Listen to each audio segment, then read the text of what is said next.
Come on. Megan Fox has the story.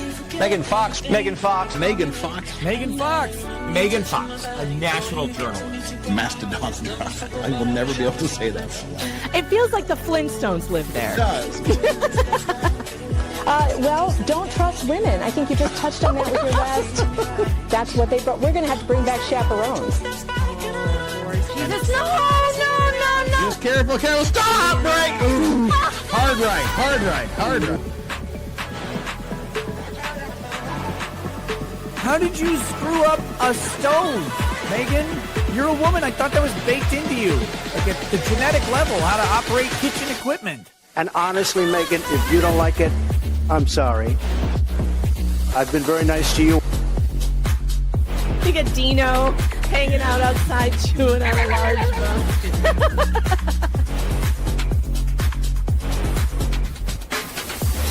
I highly recommend being targeted by the New York Times and Rolling Stone for weight loss. And I'd say, keep it coming. I need to lose 20 more. Please, keep it coming.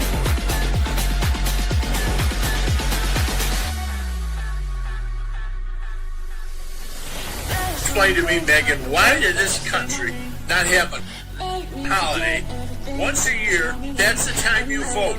If you don't show up and vote, up your ass. You don't get another chance. You don't get, I don't care if you're in the hospital. Crawl to the stake, crawl there. But that's it. One day, 12 hours, and then you're done.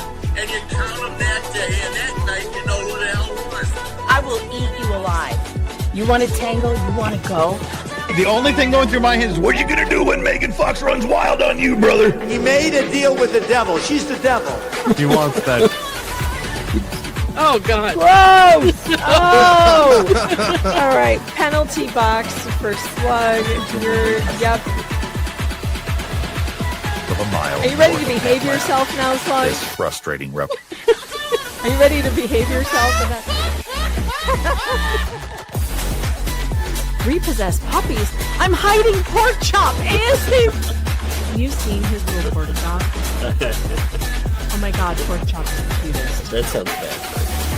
Have you seen it? Pork. It's pork.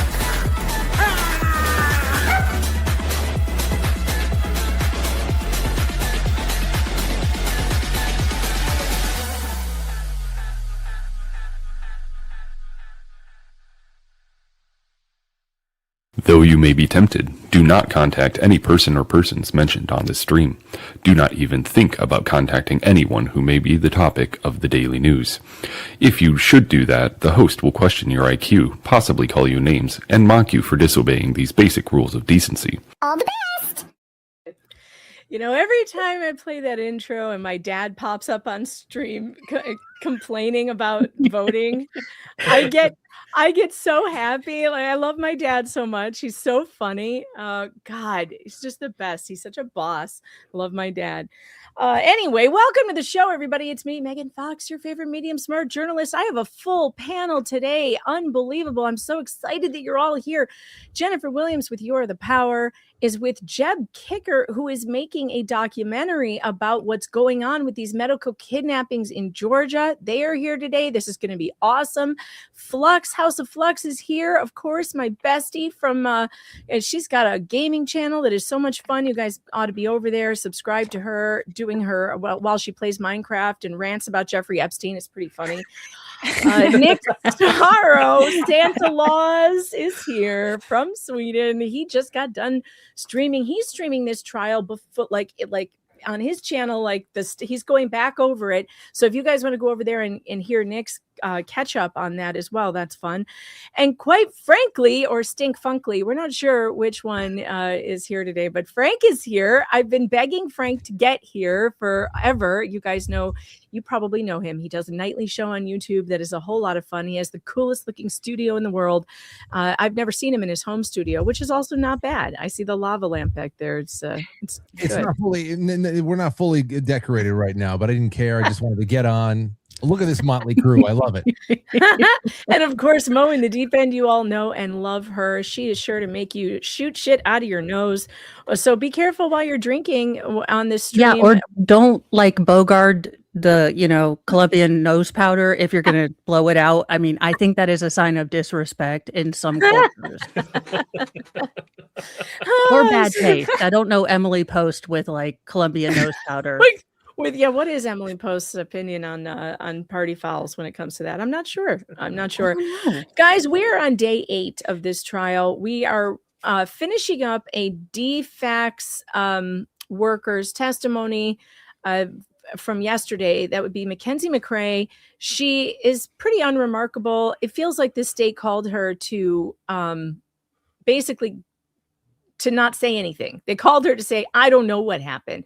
Jeb, I want to ask you, I want to start with you. You were in the courtroom for the Timms trial. You were also in the courtroom for the Hernandez trial.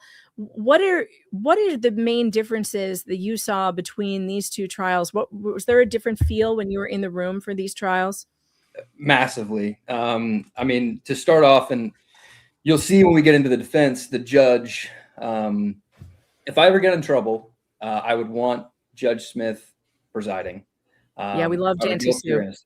We loved her. If I ever walked into a courtroom and Judge Dickinson were there, I would probably just tell him to haul me off because it's not.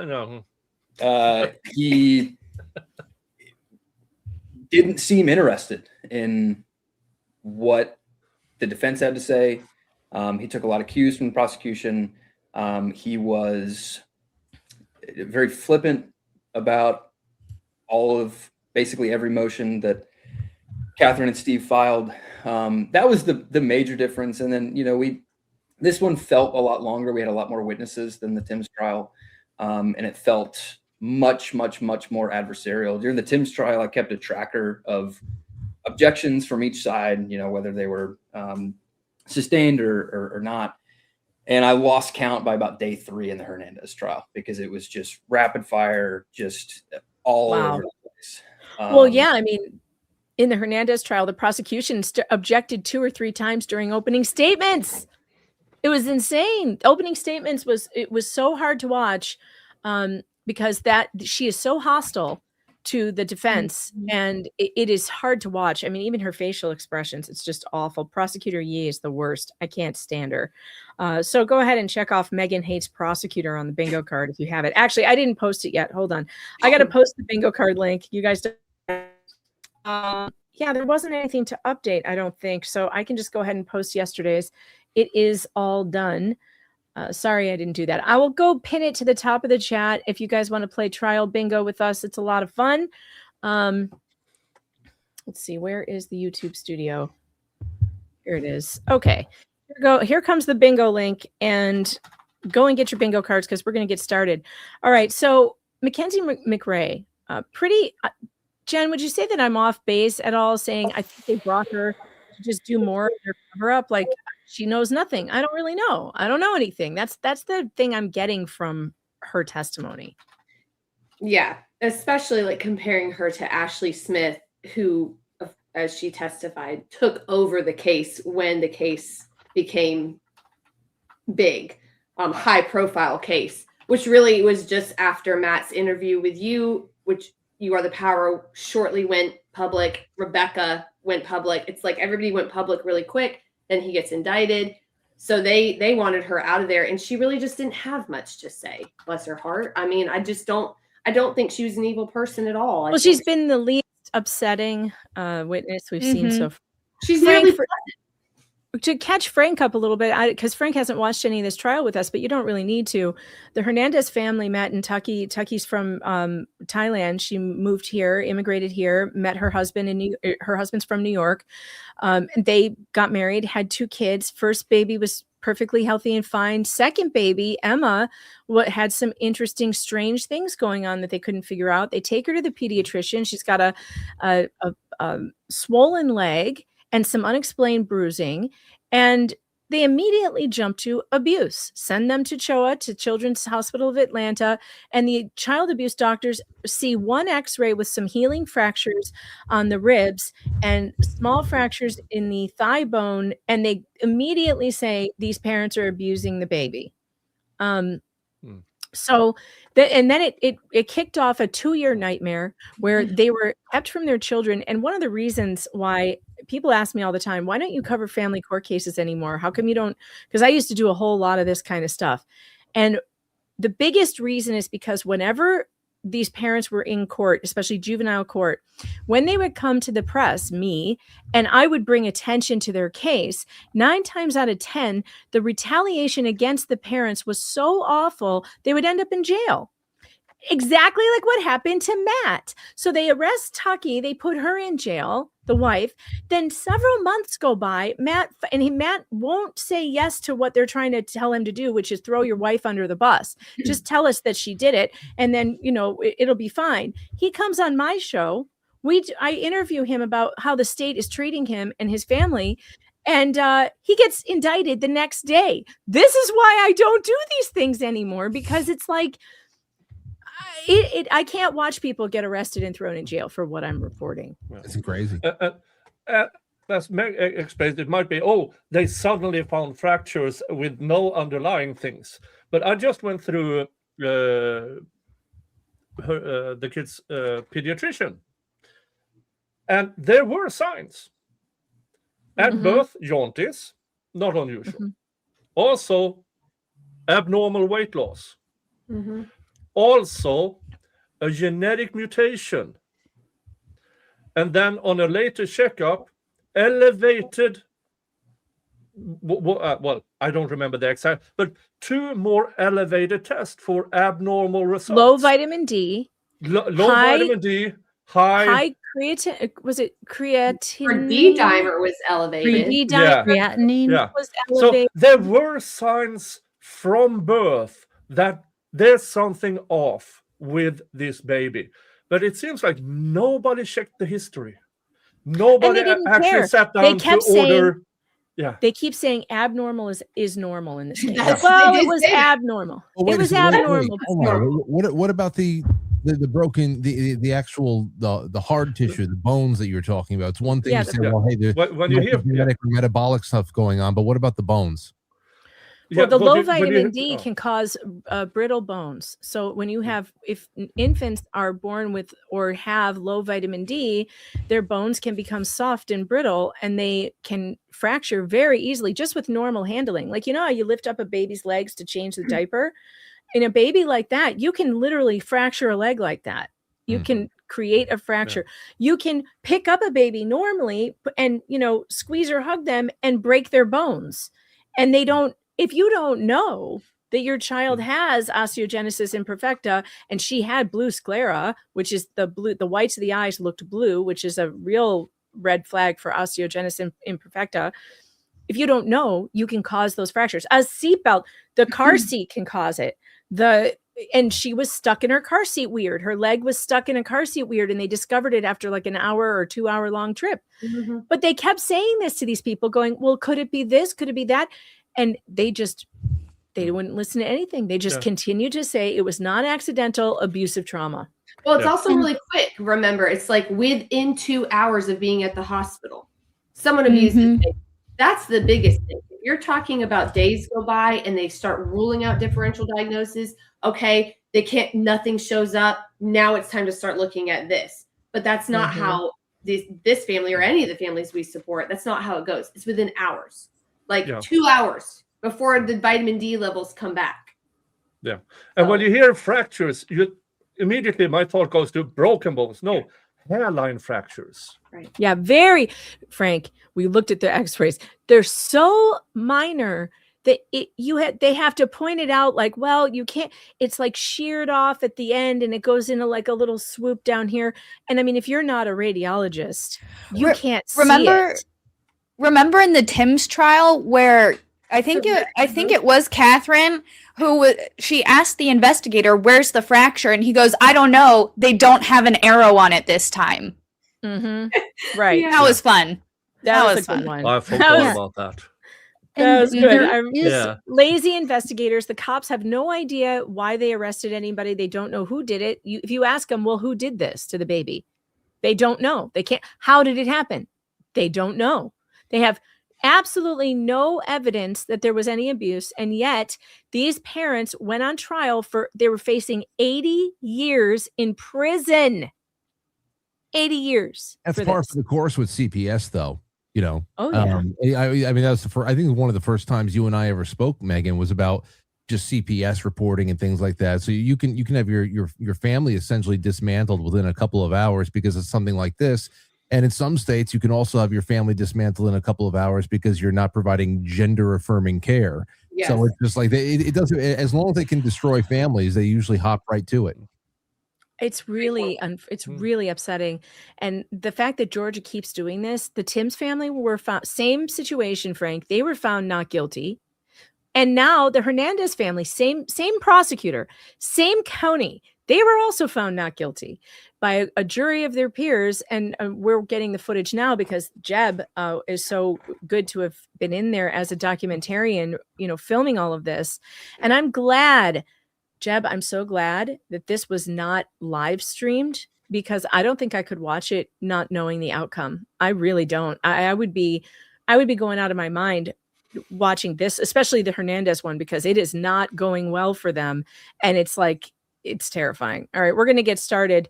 We're going to finish up Mackenzie McRae, and then we're going to move right on to a trauma nurse. Megs, you know what you forgot in your bingo card? What? Megs wastes 15 minutes before stream. Oh yeah, the 15 minutes of obligatory bullshit. I need to put that on for next week. I need to and look, I'm almost exactly there. We're at 16 minutes and 30 seconds. All right, 15 minutes obligatory bullshit going on next week. All of this BS is being done in the name of child protection, where if anyone was genuinely curious, someone might be curious as to why all these children with vitamin D deficiencies and these collagen markers are showing up in the Georgia area. That would be I think, health risk that the government might want to get into, like a rightful place where government regulation might help or notice, but no. Or at least to do some kind of study and find out why are these babies having these problems, and why are the doctors too lazy and stupid to figure out what it is. The breast milk, there was a little bit of confusion over, I guess. It was being dropped off at the office at DFATS, and then sometimes it was being given to Anna or something. I don't think there was any confusion. The mom did a great job of dropping off breast milk. We kept it in the DFATS fridge, and every time I had visits, we would take them over to the foster parent's house. At one point, maybe this could be what you're referring to, the foster parent didn't have enough space in her fridge, so we had to do multiple visits a month rather than just one big bulk visit. But I don't recall there being any other issue other than that. I understand. It's a lot of logistics, right? Yeah. How many cases were you handling at that time besides Anna Hernandez? I couldn't say at the time, but I will say the whole time I was at DFATS, I had at least 30 kids. Would you say that the parents, Matt and Tuckey, were they very cooperative with you during this time period? Sorry, I'm trying to remember as best as I can. I would say ceiling cats. I'm calling ceiling cats. This one is always looking at the ceiling for the answers. I'm not sure why, but ceiling cats is called on the bingo card. Yes, I would say yes. It's fair to say they were very emotional as well, right, about the child not being with them. Yes. I don't know, like loving appropriate parents would be. Loving appropriate parents. Was there an actual case plan in place at this particular time? She reminds me of the IRS agent I was on the phone with the other day. You were involved with Matt. Yes, ma'am. Yes, sir. Sorry.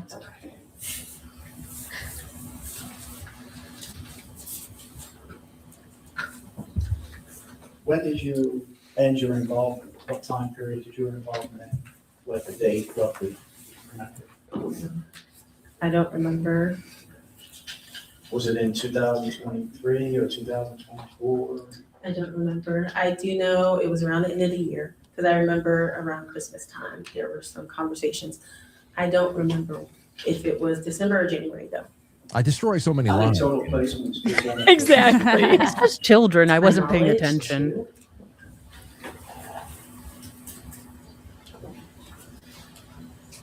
Was that also placed in the care of Jennifer Williams at one point as well, too? From what I remember, for respite, yes, or like as a temporary placement. Care. Yeah, as I remember. So it's fair to say the temporary placements could be higher. Right? Well, yes, I wasn't temporary placements. Okay. You know how many temporary placements that? I don't. Do you personally witness any discoloration on Emma's body during the time that you had her at all? On the hands, the ear areas of the feet or anything like that you can recall? Not that I can recall. No. Thank you. Just briefly, Ms. McRae stated that Jennifer Williams was a respite foster. You know how long Emma was placed with Jennifer Williams? No. Yeah. Would help to refresh my recollection too. Oh, Frank, you should know this. Jennifer Williams here was Emma Hernandez's respite caregiver in foster care. She's the one who blew the whistle and told DCF, told this woman right here that she believed the baby was ill and had possibly osteogenesis imperfecta because she had seen a baby like this before. So she alerted DCF after they took this baby for abuse when she ended up in Jennifer's care, and Jennifer was like, I don't think so. And Jennifer is a big, huge hero in this case and other cases. Jennifer's been, you know what they did to her? Can you guess what they did to her for coming forward with that information, Frank? Audited her? I don't know. They kicked her out of the foster care program. Yes. Lopped off from the herd, destroyed. Wow. Yeah. And then she contacted the Hernandezes after realizing that this baby, they're saying that she's abused, and Jennifer didn't think so. And then seeing how DCF was treating her for saying it, and she contacted Tuckey Hernandez and told her, I had experience with your baby, and I believe you. I believe there's something wrong. And she's become a huge advocate for working with You Are the Power and Spike Cohen's organization.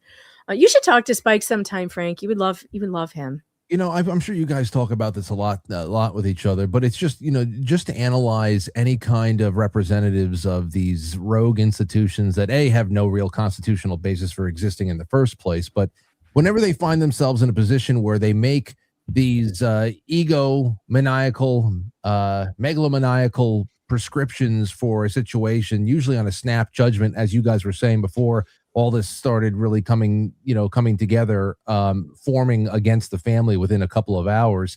It's never about, at that point, prioritizing anything other than the incorruptibility of their snap decisions from there on in, where they will just, instead of trying to make amends for making a mistake at some point, they'll instead try to destroy everybody for holding them accountable. And that's really what And that's infuriating, because at the bottom of it, they're using a good concept. No one wants children to be hurt, be neglected, or anything like that. So we hope that you are doing a good job, but these organizations are woefully not fit for purpose. The Indiana system, I think, has lost more children than they've saved. This is ridiculous. They're not fit for purpose, and we as citizens can't do anything to hold them accountable, and it's irritating. Yes, it's extremely irritating. Yeah, JKD, did we get it wrong? It just never crosses their mind, does it? Maybe we got it wrong.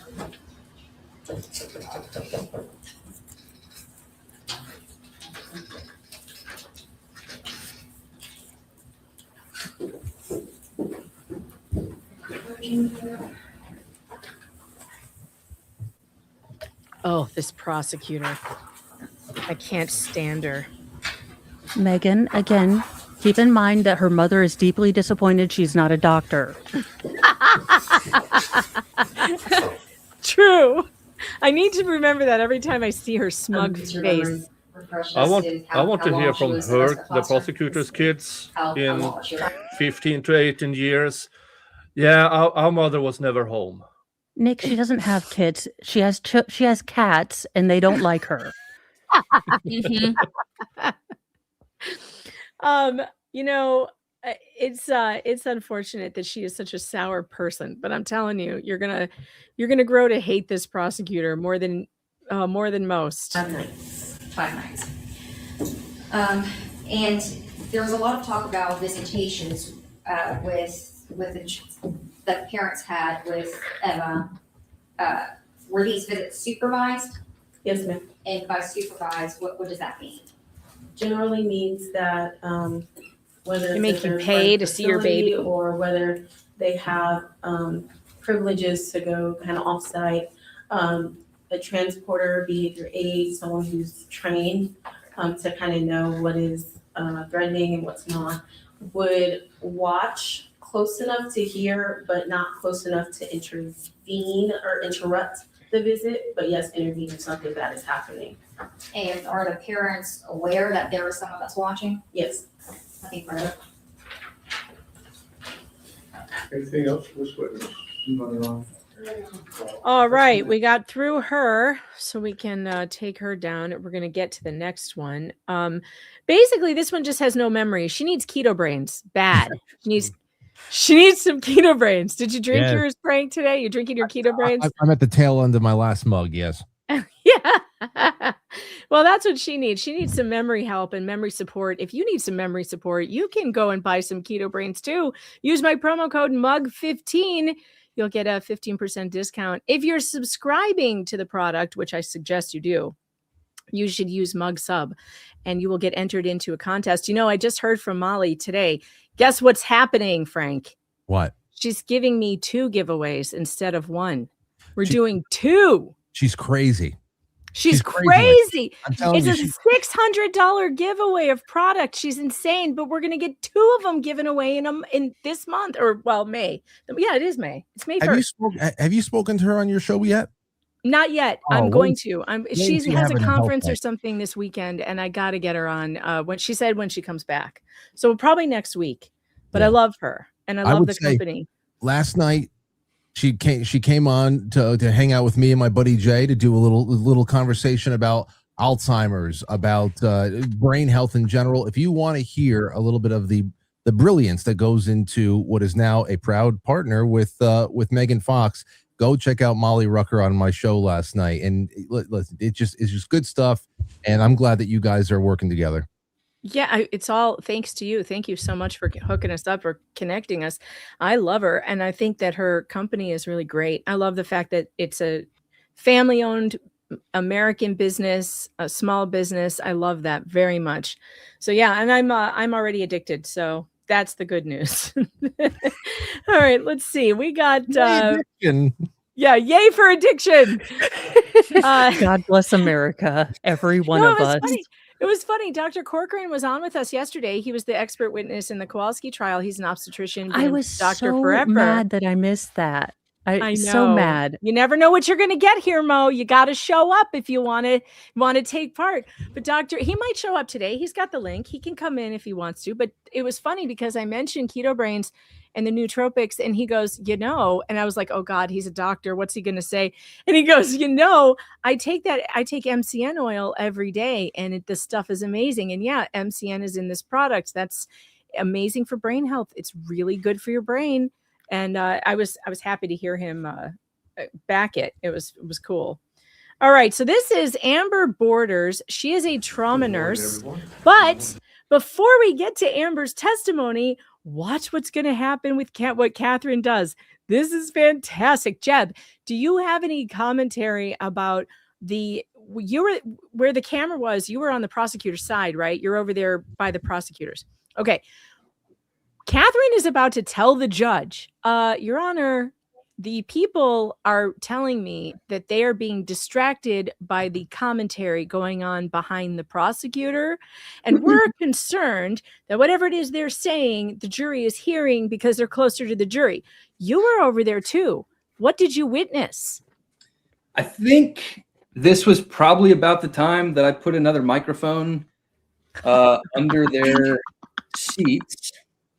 A lot of the time there were 4 or 5 of them every day. They were catty. They were playing Candy Crush. They were Oh my being God. loud, making faces. When I asked Ryan Ralston about what he observed of their behavior, he was like, "Oh, if I did that when I was in their position, I wouldn't have a job the very next day." It comes up at several points during the trial. And there's, in fact, at one point, there was a younger kid who was in there taking notes, and he stood up when the jury entered. And one of them was like, sit down. What are you doing? It was the most unprofessional. Did you get any of it on the audio, on the microphone you stuck under their seat? No, it was too loud, and they were too quiet. But you can hear. There are points that if I were to use a different microphone, the one that was just the shotgun mic on the camera, that you can hear them just kind of chatting about, oh, what are we going to do for lunch? Whatever. In the middle of the testimony. Unbelievable. Well, they also made fun of Matt Hernandez. They made fun of him and Steve. So it was like so immature and childish. Well, and I support mockery, but not in a court proceeding. Yeah, what is it with the arrested development with these people? Seriously, I feel like I have to apologize for genlennial women all the time. I'm like, look, I'm not like them. I have. Wait, genlennial? Is that like between X and millennial? Look, yes. I am officially a millennial, but I'm embarrassed by it. So I identify as Gen X, but I'm embarrassed that I identify as anything. So it's my way to handle that. Oh God. I have to show Frank what the witness showed up in. You know what? Nellie Olson. I got to show Frank what Nellie Olson showed up in this trial, by the way. This is the lead investigator. That bow, I didn't draw that on her hair. This was the lead investigator for DCFS that actually showed up dressed as a 6-year-old. Oh yeah, she thinks she's Darla from Little Rascals. Okay. Yes. Well, and the best part is always covered by Laura Ashley. The best part is that she had a public meltdown on social media with a chainsaw. She took a chainsaw to her I like her more now. To her husband's furniture, and she also posted that she was too mentally ill to go back to work, and that she went back to work too soon, and that she resents the happiness of other people and stuff. And they let this woman I love her. Take children away from families. Okay, no, not like for her, but public meltdowns are kind of fun when they're not me. Meg, share my picture. Okay, hold on. Oh! Hold on. I have to take the court down so I can put this up. That's it. Perfect. Perfect. Oh, wow. So like good. Babe Bugs Bunny. It's so good. Yeah, always remember, everybody, that when people go on the campaign trail for one election cycle or another, they talk about creating jobs. These are the only jobs that government can create. Yeah. And they are always, it always ends up being a vacuum that is filled by the most disturbed people. Yep. Yes, I want to take children away from their parents. We haven't even shown him Verena Brown. I should find Verena Brown's river dancing. Wait, Frank. Oh God, you have to see this. Oh, I got This woman is a doctor. I need you to remember this when you see this footage. And then we can talk about disbanding the Federal Department of Education. All right. Verena Brown is a child abuse doctor, Frank. This is a real person. She testified against the Tims. And she's not in this case, is she? No. Okay. Mm-mm. But she has an Instagram page and a TikTok page where she has what's called Sentient Anatomy. That's her page. And this is a real video that she posted on her page. Bingo players, get ready to check off river dancing. Yep. That's Verena Brown. In a river, in a prom dress, dancing around. She's got the energy of the E. Jean Carroll, who wrote all of those. That's it. Who painted the woods outside of her house blue. Yeah. She painted all the trees. Yeah, no, this is crazy energy. I bet you any money. The inside of her house is filled with quartz crystals, and she smells like chamomile tea. And She's got terminal blonde disease. I call it. I would say she smells of camel toe tea, but camel toe. Definitely quartz crystals, though. She was in a pageant where she was like Miss Doctor something. I don't know. It was like the fake pageant. Yeah. Yeah. The rest of them were AI renditions, and then she applied to it. It was immensely stupid. It was. I still can't figure out if it was a real thing or not, but I don't know. They all looked like AI. Yeah. Remember how fun that was to deep dive into that? It was so insane. If you run across a video with her with a scrunchie, do not turn it on. It will scar you for life. I was just going to say, she does an Instagram video describing female anatomy with a scrunchie. Oh, no. It's so good. It's so bad. It's good. You should get. I wonder what would come back if Brian Johnson did a microbiome test on her. I have been seeing that in my Twitter feed, and it has made my day. Somebody tweeted out this morning, ladies, I'm making fake vaginal biodomes. Hit me up. I'm selling them. It's incredible. What now? To add to your Tinder profiles. You didn't see this viral tweet by this dummy? I don't know. He put up his girlfriend's I stay away from vag Twitter. biodome. He did a test on his girlfriend's biodome and said his girlfriend basically has grade A P word. You know what it is. It was hilarious. She's in the top 1% of all vaginas. You remember when we didn't know about people's stuff, where people might have been furries, but we never knew? Pepperidge Farm and Bartles and James remembers, and I want to take eczema and go back to that fucking time. Eczema. That's a blast from the past. Yes, that'd be incredible. Yeah, absolutely. Yes, I'm going back there where Fresh Prince of Bel-Air was my favorite show. Family Matters. I didn't notice that they were African American or whatever the hell I'm supposed to say now, and people just kept their freakness to themselves. Hanging with Mr. Cooper. Yes.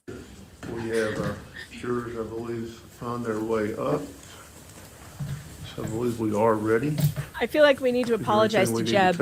He had no idea vaginal biodomes was going to come up. I'm just imagining them remaking Biodome with Pauly Shore now. That's going to be a weird movie. Fluxx pets cat. It's on the bingo. Check it out. Yep. He wants his cuddles now. I just Your Honor, I have had a couple of folks from the audience tell me that they can hear the commentary from the prosecutor's office staff, and so I just I can't hear it over here or when I'm either questioning, but I do worry that they are closer to the jury. So it's just you might remind folks in the audience to keep their comments. All right.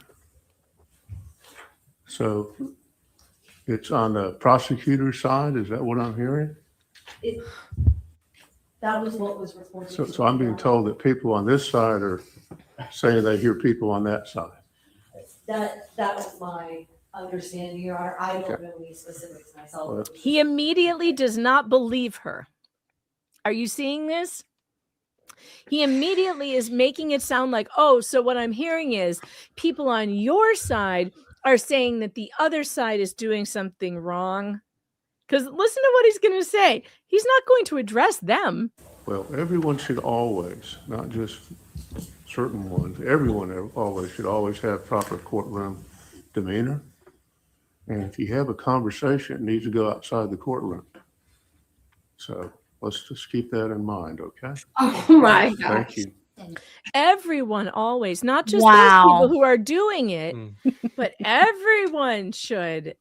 He's the kind of judge who would, as a teacher, he would punish the whole classroom for one little asshole. You know, he'd be like, well, Jimmy couldn't keep in his seat, so we're all going to do extra math today. This happened at Judge Simpson's one of his trials. And he told his bailiff to go stand over there, and if they keep talking, show them the door. That's a good. Yeah, well, that's easy enough. That's what I would do. I would tell the bailiff, hey, keep an eye on those people. Yeah, how about you go? They also remember these individuals, which I have their names because I remember looking them up, trying to figure out how much were these people paid. So I looked up each one of what they made. And I can't remember now what it was, but it was definitely way too much money to be paid to sit in a courtroom playing games, shopping, and talking about people. And So they're paid. Welcome to government work. Yep, Yes. government work. It's so depressing. This is the tweet. This is the tweet you're all missing. Brian Johnson. This is her vaginal microbiome report. 100 out of 100 score. Top 1% of all vaginas. Her sample is dominated by the single most protective bacterial species of vagina. He's talking about his girlfriend, by the way. And he's got a chart. Yeah, but you got to. I don't know how he collected the sample, but you look at the first tweet. I don't think he's spit in a cup. Look at the first tweet of the I know it's so gross. He's just letting the world know he just went down on her. Very strange. Like, And then what? she shows up in the comment sections, and she's like, she shows up in the comment sections. She's like, I don't know, like I don't. Where the hell is she? There is she, Kate. There Hi, she is. everybody. I know this Oh, scene's God. unhinged, but oral isn't talked about enough. Oh God, Kate, no. This is not what the internet is for. Oh gosh. I predict within 5 years they are discovered having slaves in their basement. No, this is why the Anunnaki won't come back and give us the ancient alien technology that guy on A&E is always talking about. Yes. This is not what Jesus died for. Nope. No, this is too close to Easter for that Jesus shit. got thrown in the dumpster at J-Hatch. We've been over this. Yeah. We were not designed as a species for this kind of exposure. We're too. I don't know. No, you you can talk about that with some of your close friends, but not the internet. It's too much. Although there are things that I do sometimes think our sex ed program must be really bad, because Laura Owens convinced 3 men that she could get pregnant with twins, one of whom she only went down on, and the other 2 she convinced them that she did abortions, like multiple abortions that didn't work. So I don't know, like maybe we do need more and more explicit sex ed, because how did she do that? It's amazing. Megan, Absolutely that's like me amazing. asking how I have 6 kids. People know how, they just don't know. Yeah, it's not like I'm On that confused. topic, I've also heard that we've had defense folks make faces at jurors, so I would ask that be along the same lines. Make faces at jurors. And while we're talking Catherine, about that's the prosecutor's real face. Yeah. I love how she's like, well, they're doing it too. I bet she just made that up off the top of her head. All right, I'll just reiterate. Proper courtroom demeanor. If someone cannot maintain proper courtroom demeanor, gives the court the authority to remove you from the courtroom, which is the last thing I'd ever want to do. But everybody has to always maintain proper. Forget him. Not really. I'm sure he doesn't really care if he removes you from his courtroom. If you can't do that, the best thing is to just leave. Go outside, compose yourself, or whatever you need to talk about. Or Jeb, do you just have vent, him or whatever your talking? problem Because may he is be. 100% pure, uncut Colombian Ambien, and I am an insomniac, so he could put me to sleep. I've got some rulings later on that you'll hear. Mo's gonna need those uncut, segments so that she can go to sleep at night. Yes. Let's just keep that in mind.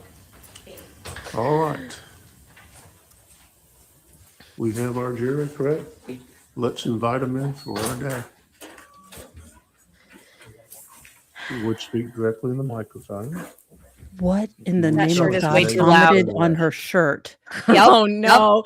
Yep. She looks like she got hit with paint splatter or went through a car wash. Lady, This is Way not a too good loud. look. the gays in Way the too fashion loud. industry hate you. Mhm. The gays in the not fashion industry hate her. Well, yeah, but for other reasons. Oh God. It's Amber Borders, Borders. All right, thank you very much, Rishi. Thank you. Ms. Borders, what is your profession? I am a trauma nurse practitioner. Karen energy for sure. And where do you work? Oh, the judge Children's does Healthcare something Atlanta. annoying. Yes. Check it off. And folks. what kind of educational background and medical training do you have? I have a bachelor's degree in nursing from from Mercer University, and I have a master's degree in nursing from Georgia State University. Now, you said that you were currently on the CHOA trauma team. Yes, ma'am. And what do you do there? We dance on TikTok. Admit patients. Yep. How long have you been on the team? Yes, During pandemics, we dance on approximately 4 TikTok. years with this team. And you said that you were a nurse practitioner. How long have you been a nurse practitioner? 10 years. And prior to that, did you do any other medical? Did you hold any other medical titles? I was an emergency room nurse practitioner. Why is that? And I did a stint with surgery, the same surgeons I work with now when I first came out of school. Well, at least She she tries doesn't to have smile, the but she has permafrown. downward mouth. She And does? I was just gonna say at least she doesn't have permafrown, but you think she does? Is that sex scandal face already? I That think we kind of have seems sex like it. scandal I think we have sex scandal face. Hold on, let's check the picture. that mean? Let's look. All right, what do you think? nah, not quite. Not Not yet. quite. Close, but not down. It's a semi. It's a semi. This Is it is a- when is- you is it know. a This face is how you people- know someone was caught in something bad. They call it how you know your dog has been caught in a sex scandal is the dog face, and then you compare it to people's faces. You know, so this guy you're looking at on the lower right hand corner is the executive at JHatch when he was caught, confronted with the truth that his hospital was a piece of shit and they were killing kids and stuff without washing their hands in the surgery department. So you can see the look on his face. Then there's the JHatch's other expert witness on top when confronted with the fact that the defense did not give him the report that JHatch was going to be shut down while he's sitting there singing its praises. As you can see, this face is very it happens in court a lot. But I don't know. We're almost there. But it would be weird because she hasn't been asked anything important How long yet. have you been with CHOA? 18 years. Oh, she does have a downturned mouth. Why do all of these people have that same mouth form? I'm telling you. Check off red flag. Check off red flag. This is a red flag. Whenever you see a doctor or something with this mouth shape, avoid. Get a new one. Get a new one because Sally Smith had it. Look at here. I'll pull them up. Here's the witches at JHatch. Look at Sally Smith up in the top left corner. Look at the downturned mouth on her, and she's an absolute monster. Then we had that Dr. Chutere or whatever her name was, also with the horrible downturned mouth. In this case, also the one who called the claimed abuse. She was the first one to say abuse. All of these bitches have that same mouth shape. I don't know why. Red flag. No, I was a nurse. They're just horrible I started people. as a nurse at Children's. And it comes out on their emergency room. face. I was a nurse from 2008 to 2015. You can just go over your resume. Sure. I was emergency room nurse at Eggleston, which was with Children's, starting in 2008. I worked there solely full-time until 2015. I did do some adult ER medicine at Atlanta Medical and Piedmont Hospital, but those were all part-time. And then in 2015, I left Eggleston Emergency Room. I went to surgery, the surgery team at Scottish Rite as a nurse practitioner. I worked there a year, had a baby and realized that night shift was not for me. So I went to the emergency room to work with the physicians that I had worked with as a nurse at Hughes Balding, where I worked until they developed this trauma team. And can you tell me what the difference is between a nurse practitioner and an RN? So an RN has a bachelor's degree of nursing. We take care of patients. We take orders from physicians, advanced practice providers. do procedures such as IVs, give medicines. As Take a nurse children. practitioner, I actually work with whoever the delegating surgeon is at the time or that day. I work with them to develop a plan for the patient, review orders, make orders, give feedback to different teams. With the trauma team that I work on now, we work with pretty much every service in the hospital, including neurosurgery, orthopedics. Ooh, was there a wiggle itch cough? Plastic surgery. She is very nervous. ENT, and whatever else injuries the child may have. Yeah, she's swinging in her chair. She's very nervous. You can see it in her face. It's really odd how she's only flushing on her chin. I'm more confused. I am still. There's shearing. There's puffy sleeves. There's a ruffle on the neck, and there's florals. The shirt is still a lot confusing going me. on. This There's a woman should lot. stick to scrubs. There's a lot. Maybe that's why she's wearing it. She probably is used to wearing those at the children's hospital. They wear those scrubs with all the like bears on them and stuff and like balloons. Everything's always those super bright colors. Maybe she just can't get away from that in her daily life. I don't know. So She seems has your nervous though. practice been primarily pediatrics? Yes, I'm sorry. My nurse practitioner license is only pediatrics. Yeah, bad pause face. I'll let you have it, chat. You were briefly Check off bad pause face. You briefly worked as a nurse in the adult. Okay, ER. the dog sounds distressed. I'll as be an right RN, back. You can work in any specialty. As a nurse practitioner, you typically have to specialize. And in your experience, would you say that there is a difference between pediatrics and adult, take care of adults? Oh, yes, absolutely. So on June 6, 2023, were you working at CHOA and trauma? Yes, ma'am. And do you recall seeing Emma Hernandez during the course of her admission there? Yes, ma'am. And what dates did you see her? I believe I saw her. I admitted her to the hospital. I did her tertiary exam, or I saw her the next day. The third day, I saw her on rounds, and then I discharged her. And I'll kind of go through this later, but how did you get called to see this patient? So any child that has a fracture under the age of 2, the trauma team is consulted. Blink rate anomaly. Good call, chat. Any other traumatic She is blinking really weird. You can check that off. Blink rate anomaly. injury, trampolines, ATVs, and such. Like But, Rachel Maddow. I was consulted on this child because of the fractures. And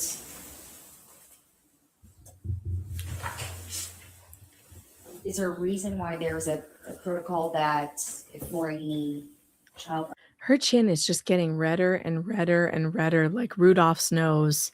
under the age of Poor thing. Us white people, man, we have the worst. It's the worst. Being as white as I am, I get the flush on the neck when I get upset. It You look like a crawls up my- giraffe.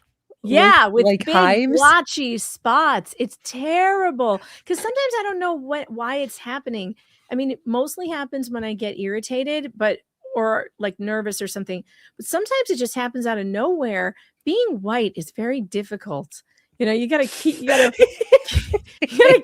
We're gonna have a march sometime. It'll be great. I'm sure no one will be upset. Very difficult to stay looking normal. I'll tell you. You get these weird red blotches all over the place, and then all of a sudden, everyone knows what you're feeling. It's like wearing a lie detector on your face. It's like you're a living mood ring. Yes. yes, you are. Hey guys, I'm sorry I had to be here for my first time so short, but I do have to depart, and I just want to say thank you for allowing me on to hang out with you. You're all fantastic, and I hope we can do this again soon. Oh, well, I hope you do come back, and it's been great to have you. We need to hang out more often. Yeah, I like this peanut gallery situation for things that are all otherwise so boring to watch. This is fantastic. Right. It's fun. This is why I watch Hallmark films on the weekend with my family. We get to make fun of the I have Hallmark movie bingo too. I do that with my kids. We're like empty coffee cup. All right. Meet cute. We got that. I'm glad you noticed that. It's not even that they're not drinking coffee. There's no liquid in it. There's you can no tell liquid in it. there's no weight to the Fake snow. How about the fake snow? God, it's terrible. Yeah, you have to watch the Hallmark films prior to 2019 for the fake snow. They're getting way too big for the britches now. They're going on location now. Boy. Oh, hell no. They've got too much money. It was better when they were faking locations and using green screens.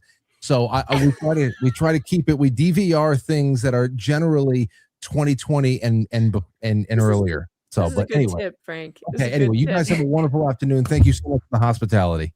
See ya. All right, See bye-bye. ya. Everybody go check out Quite Frankly. He's got a great show. Make sure you get over there and subscribe. He's a good dude and I like him. So you should too. That's what I just said. And now it shall be so. Now go do it. That sustains fractures, trauma can be involved.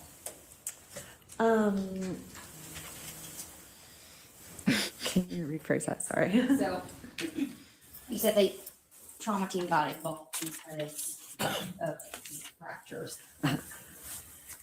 How did the call come to you? So we actually have a paging system. Any traumatic injury that is coming into children's, we get a page that, such as, I don't know, GSW 10 minutes away. We have to come to the ER and see those patients when they get there. If a child has an injury that is, say, coming from another hospital that the hospital found fractures on a kid of any age, we would be involved and we would get a page or the ER doctor would call us. In this case, That's unusual to me. called you or someone else? Calling in I a believe- trauma I would team have for to just look back any at my notes, child. but I believe it was the injury. Emergency room physician. who called me. Well, I think she said if it's categorized as a traumatic injury, it's protocol. Oh, I thought she just said any child. Yes, but they weren't. Any child with a traumatic injury. Yeah, they call the trauma team. Oh, did she call? Okay, I thought she just said any child with any injury. She's called in, and I'm like, Well, and later on, she'll actually testify to the fact that any child that presents with fractures or bruising automatically gets admitted for 24 hours. see, yeah, that seems way That seems way overkill. way overkill. Nice shirt. Who shot the couch?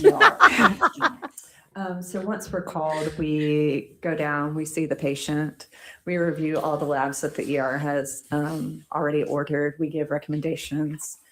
We, if the child is under 2 years old, or if they're under 6 years old, there's different, or I'm sorry, 6 months old, there's different orders that we would give, that we would recommend. And if there is, say, a fracture, which there was in this case, we would work with the orthopedics team to develop orders on this patient. Our protocol is to admit all concern for non-accidental trauma or any concern for injury within the first 24 hours. If after 24 hours our team is not needed, then we transfer care. So in this case, was there concern for non-accidental trauma? There was, because it was a child under 2 with multiple fractures. And so you said that you would see the patient. Did you see Emma when you arrived at the ER? Yes, ma'am. Okay. And did you talk to anyone else once? I'm sorry. Once you arrived, did you talk to anyone or did you review the labs? Yeah, so I talked to, I believe it was Dr. Krieger, who was the ER doctor. I talked to Dr., and I'm sorry, I can't ever say his name right, but it used the Zob. Unpronounceable doctor names. Who was the ortho Check it off. president at the time. And then Dr. Clifton, who was the trauma surgery attending. We did review the labs together. We recommended a skeletal survey. And then I a might have CT of the taken that head. off the bingo card. That would be bad. Did I? And dang it. It's It's not on the bingo card anymore. She came in for leg swelling. Damn it. And because of that, because she's 8 months old, she doesn't talk. We don't know what happened. We usually do, or the ER ordered. 8 months old? Wasn't she 3 months old? The femur or the tibia.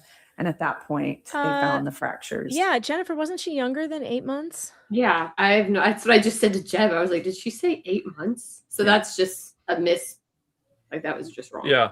Well, But because I just watched the initial pediatrician's testimony, something I recall from the previous stream is they talked about the fractures started to heal some 4 to 6 weeks, possibly older. And this pediatrician did monthly checks with Emma, which means she saw Emma when the break was fresh. Exactly. And saw nothing. No bruises, no swelling, no nothing. Yeah. Wouldn't that be a sign that there is an underlying thing going on? Yeah, you would think so. Yeah. You would think so. Also, you can check off, what was it? Oh, shoot. It went right out of my head. Not Making fake shit word. up. Making shit up. Thank you. Making What shit were up. her lipase levels going in? Because from the Tim's case, we learned that lipase is elevated in the 72 hours post an injury. So again, when she was still getting injuries when she was in foster care, was anyone looking at her lipase level to see when these potential when the mom was sneaking in to, manipulate her daughter? I don't know that they ever checked Emma's levels again, like in foster care, like redoing vitamin D or anything. Well, and I don't think lipase came up because it wasn't. It was since they weren't they fresh stay enough. within normal limits. They don't really. We've gotten so much conflicting testimony as to whether Abnormal is normal, Mo. You got to remember Well, that. yeah, I wondered if the medical rules were going to be different in this case instead They're of. different, yeah, county to Oh, county. good. Okay. Depends. Once they find the fractures, we recommend the skeletal to make sure there's no other fractures.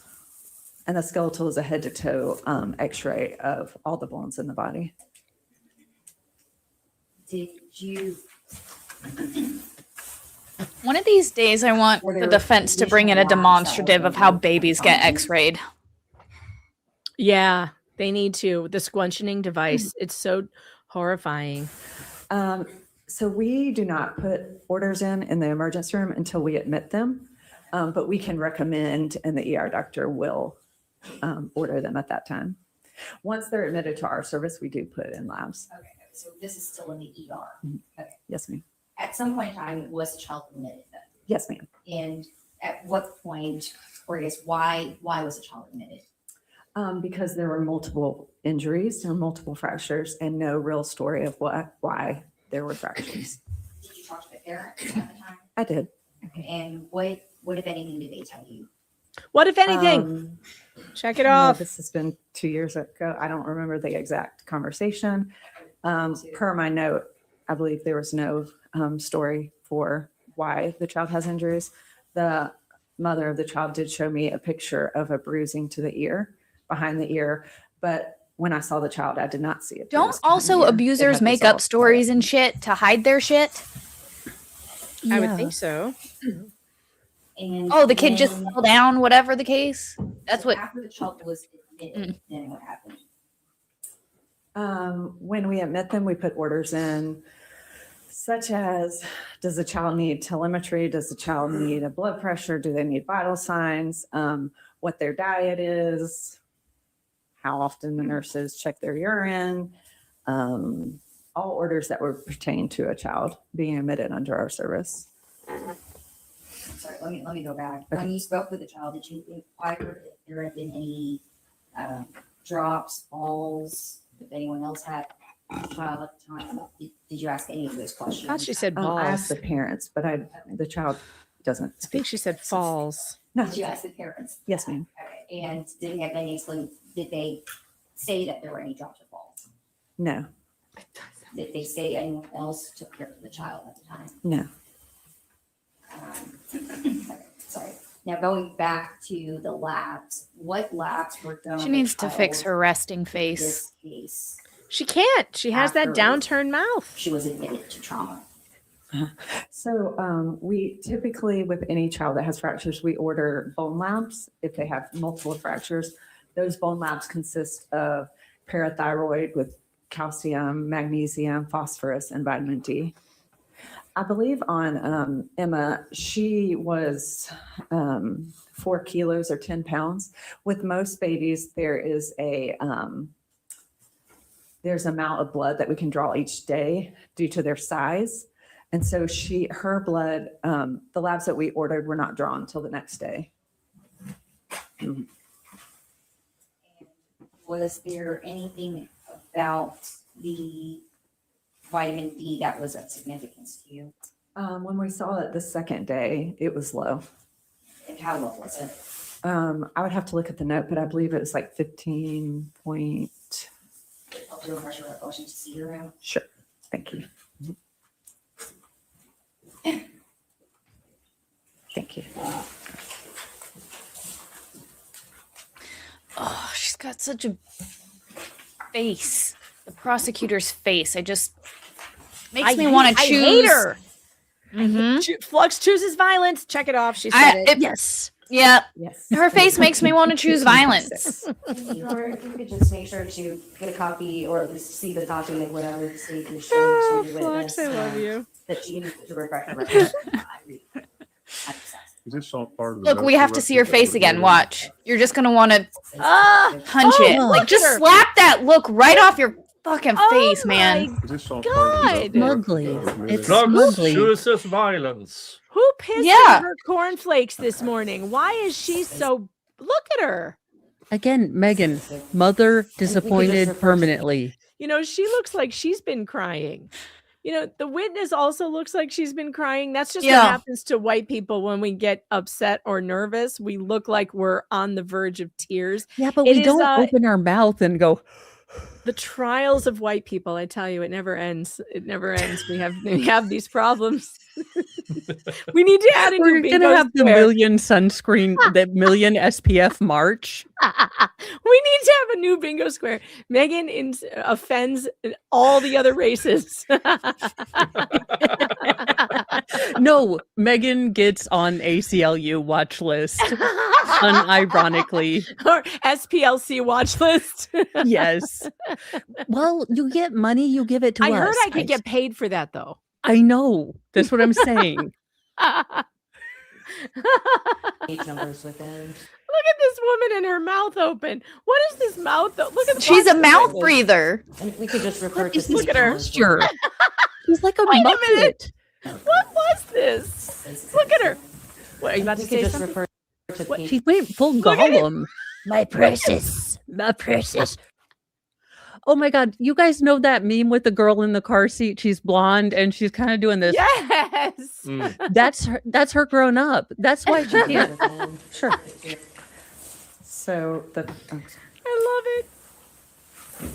This is page. See, she has the ability to fix her face. She just chooses not to. She chooses violence.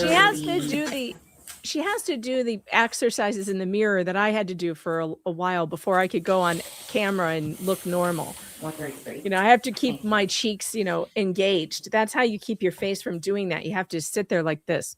Right, you may proceed. Thank you. If I let it relax, I look like a bitch too. That refresh your recollection. yes, ma'am. Okay. What was her vitamin? 15.6. Again, white And people as problems. a nurse practitioner, was that a warning to you? It's low. Merch add to be that coming to the out bingo soon. We typically start vitamin D drops if it's under It's 20. not easy being white. Megan becomes the new Look, Kanye. Megan, she didn't answer the question. Oh, I missed it. I was making jokes about white people. I'm sorry. Let me go back. Much like Kanye West, Megan is going to start her tour next week. Did that refresh your recollection? Yes, ma'am. Okay. What was her vitamin D level? 15.6. And as a nurse practitioner, was that a warning to you? It's low. Okay. How? That's not a real answer. Was it a warning? Start vitamin D drops if it's under 20. Yeah. So it is a warning. So it's under 20. Under 20. So it is a Yes. warning. Yes, Yeah. that is But she sign of- won't say yes. No. And then they started with vitamin D, and all of a sudden, most of the things went away. And Yeah. nobody made the connection. Mhm. Oh my God. All right. Negative of I have anything muted other than Boomer fat for that's low? bingo, by the way. Who was There can be muted? a few. No, I said Oh, I you have need that it. one Oh, I left. see. Yeah. Thanks, Which Anal cheeks. I can do myself. Listen, I'm not sending you a bingo prize to Sweden. I can't afford that postage. It's not happening. I'll send you a Cash App. You can buy the thing No. yourself. But You can show up tomorrow instead. Oh yeah, I will. I will do that. I'll be there early, but I'll be other there. labs, other things that go along with vitamin D to make a diagnosis of anything else. Okay. And so what other things were looked at? So we look at, like I said, those bone labs, the magnesium, the phosphorus, the parathyroid with calcium, which were all normal in her case.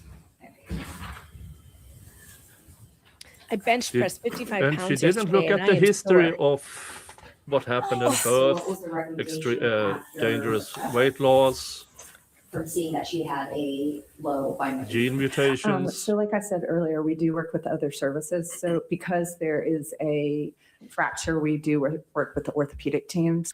Yeah, Chad, I think we can check off minimizing problems. Yeah. Yeah. I'm gonna go ahead and say So that's we discussed with their been attending called. we call her Dr. O, and then their ortho PAs and their ortho residents. We talked to them. We all agree that the lab is low, and we start vitamin D drops. And that was at the extent of ortho's involvement with Emma? And no, so ortho placed the splint on her leg. Okay. So there was a splint and vitamin D drop. Yeah, a bulky splint.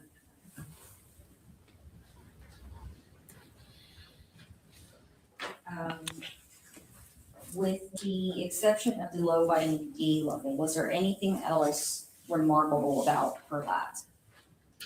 Nothing remarkable that would be significant to this patient. 9 more minutes till we get to cross. Yay. The longest 9 minutes of my life. I know. Hey, you can speed it up for them, can't you? That's true. We can speed her up. Diet for the mother. In your experience as a nurse practitioner, is it uncommon to see low vitamin D levels on breastfed babies? Typically, yes. It's uncommon. It's uncommon It is uncommon. with breastfed. I'm sorry, can you repeat the last time? With breastfed children, typically their vitamin D is normal. And so in this case, vitamin D drops were. So that's Yes. not a, And when, So it's Okay, not only unusually But low. that's not a It red is flag. extra unusually low because she's also breastfed, Yeah. and so now nobody it's- makes the connection. Nobody decides there's She a problem. chose that shirt. I wouldn't expect her to make the connection. I know. I almost want to You say don't we should know her check mom off didn't mental- choose that for her. I think we should Her check She off. grandma doesn't live with chose her that mom. for She didn't her. have to wear it. She could have burned it with holy fire like the rest of us would have. I feel like I want to say mental illness has been called because that shirt is an indication of it, isn't it? I mean, isn't that on What the is test going on in the with it? DSM-5? Isn't that shirt in the DSM-5? Like, Yeah. okay, Yes, It it, should has be. an When- identity crisis. In the appendix where they're listing all the red flags, that's like number 84. So it's definitely there. I'm calling it. I'm calling it. I'm calling mental illness. That shirt screams it. let me also ask you this. In your career as a nurse practitioner, have you ever seen children with rickets? I've seen a few. Yes. And how With low crickets or rickets? They're usually lower. I mean, The subtitles it really thought just it. She depends, said honestly. crickets. You could have a child with rickets with a normal vitamin D, but everything else is different. Including, like I said, the phosphorus, the parathyroid. Looks like Tiny Paget has got a bingo. Unfortunately for you, I've run out of bingo prizes for the week. Tinny, we're just going to have to give you the, hey, good job. Good job. Nice. You won bingo. You guys are breaking the bank on bingo prizes this week. Let's see. The other one was, there was another one I was going to call too. What was it? Oh, well, I'll remember it. So all that has to be reviewed in conjunction. Typically, yes. Was there anything at all unusual about her creatinine? Her creatinine was 0.2, but at that point, low Creatinine, creatinine yeah. or BUN, we don't get concerned about because typically with a baby that has a low creatinine, that means they're hydrated. What about the D-dimer? The D-dimer was a little bit elevated, if I recall. D-dimer and fibrinogen, typically with trauma patients that are healing, you're going to see a higher lab because they're trying to form a clot or some type of healing around the bone. What about platelets? The platelets, is a protein that helps. Chat is calling for a rundown of the bingo that's been called. All right, chat. Okay, I'll give it to you. We have called. We all hate the prosecutor. Appropriate loving parents. River dancing. Judge does something annoying. Blink rate anomaly. They're making shit up. Fluxx pets cat. Fluxx chooses violence. What, if anything? Ceiling cats. Red flag. Minimizing problems. Mental illness. As well, and that is a little bit high in her, which I would find significant with a child that has a bone fracture. And then once she was admitted by the trauma team, you stated that you had other services involved. What other services besides orthopedics did you have involved? So with these cases, we involve child advocacy because there's multiple fractures. We have a social work consult on every single child that we admit to the hospital, no matter what the injury is, and then orthopedics. And why was child advocacy consulted? Because there's multiple fractures on a child under 2 with no story.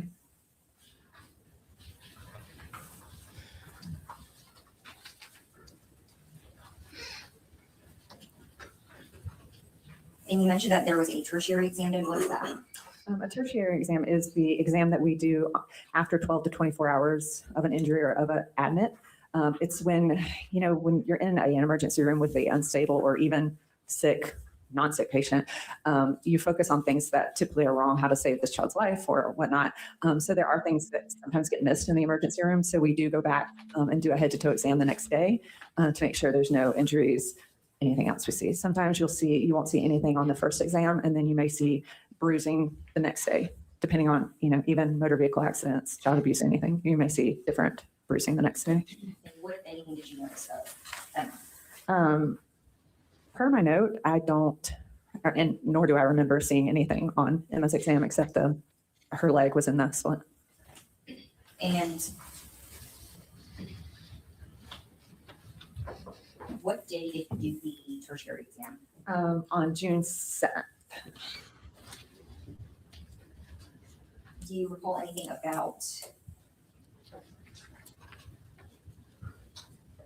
Let me retract that. By the time that you saw her, was she already in Splint? Yes. And what day was she discharged? I believe on June 8th.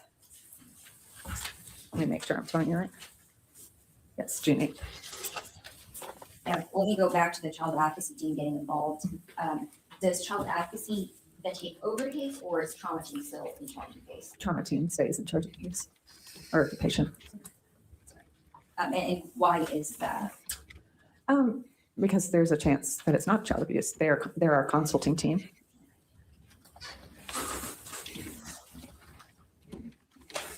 Wonder how many times the consulting team has discovered it's not child abuse.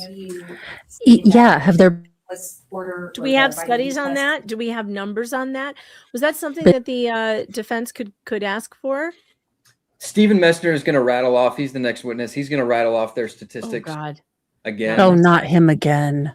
Same way that Verena Brown did, and they make it sound that, well, we get this many cases, and I think at the end of the day, we only actually diagnose abuse in 11 or 13% of cases over the past couple of years. However, what was significant about the statistics he brings up is that the trauma team brings in the child advocacy team like 6,000 times. So if you're constantly, this child has a bruise, let's consult with Messner, and then we trickle that down and we only get to 13% where we, actually diagnose abuse. Well, you're kind of fudging the numbers because you brought in a child abuse specialist for a kid with a bruise.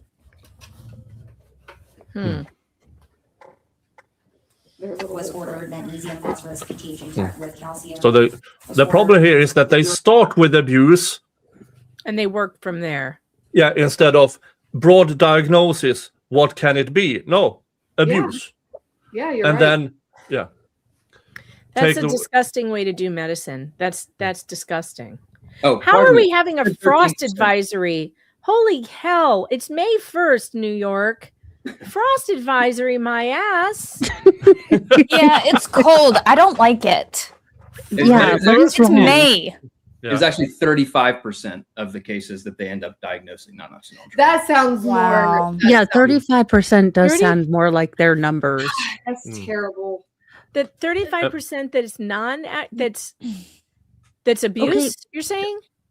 Okay, but then you would think that that would be a statewide health emergency. If 30% of the children that are coming in, like, let's steel man this, legitimately are getting abused, wouldn't that be a health emergency? Wouldn't people be coming in and saying, "Oh my God, why are so many parents, going ham on their children?" Mm-hmm. I mean, you'd think so. That Well, seems you'd like an think. awfully high number. Recall if there were any other labs that were ordered. Are you asking in the ER or the next day? You are ridiculous. Oh, I'm sorry. So typically we just order those labs. Would have to refresh my question if you saw. Yeah, probably. Stage 202 of medical records through 207.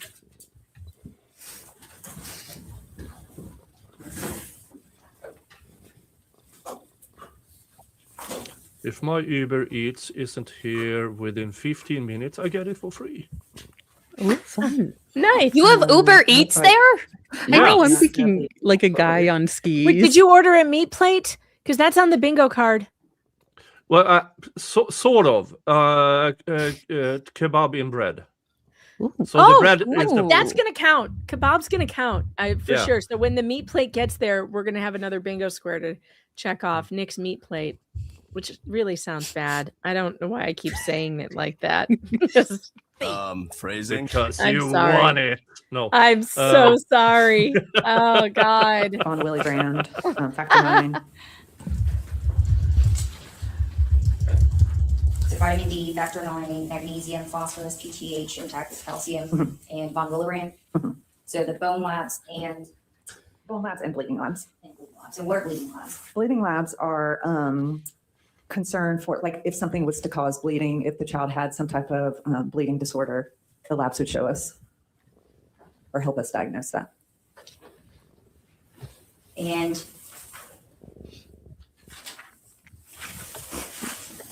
No.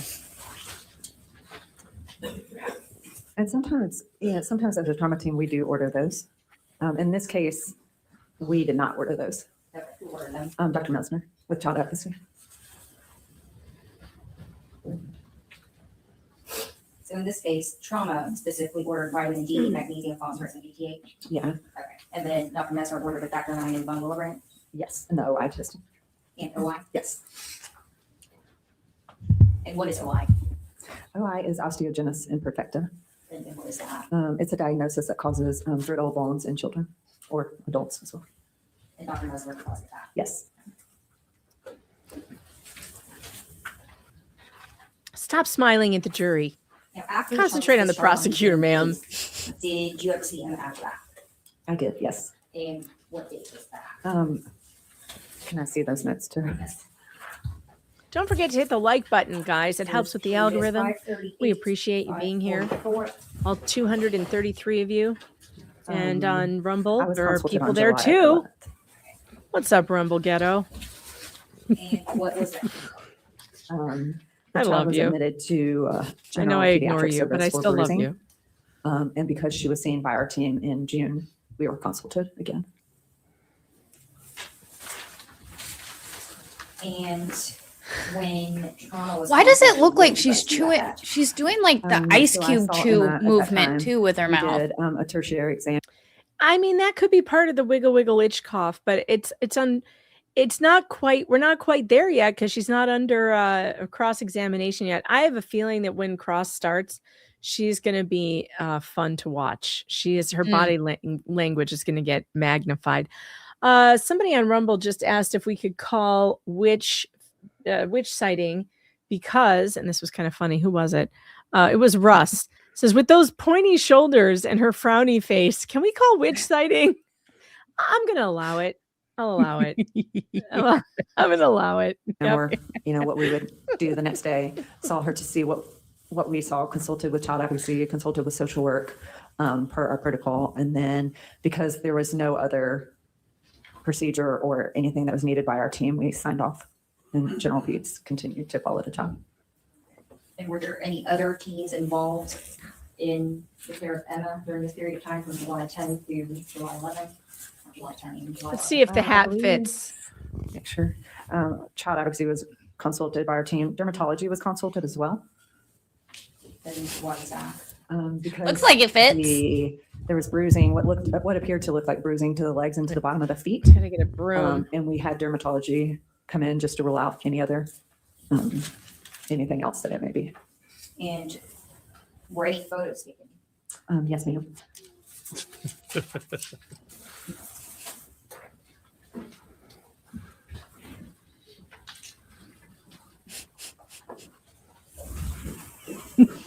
I don't want to know what that grows out of.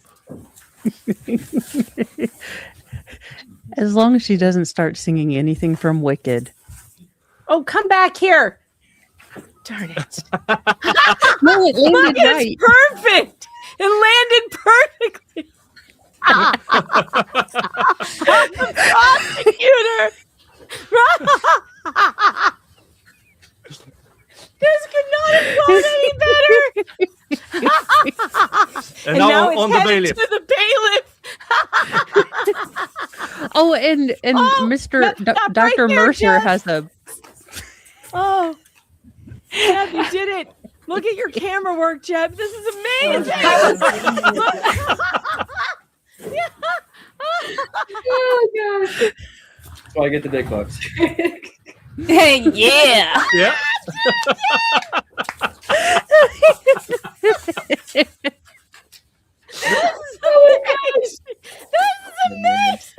This has never happened.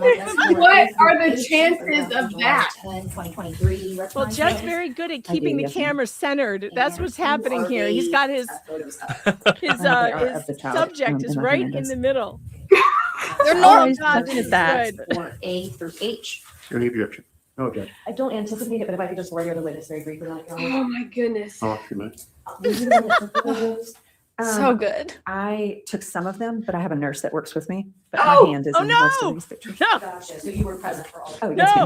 ma'am. Get rid of it. On July 10th, you said? I think it was July 11th when I was consulted. And were they made a part of the medical record, or did y'all take them? Where were they preserved? In the medical record. Okay. Do you know if they had ever been given to my clients or the aunt and uncle who had custody of them at the time? I have no idea about that. We don't have It's any always a further good objections, time here, so we Slidey. can take it on. Oh, 30 minutes. Thank you.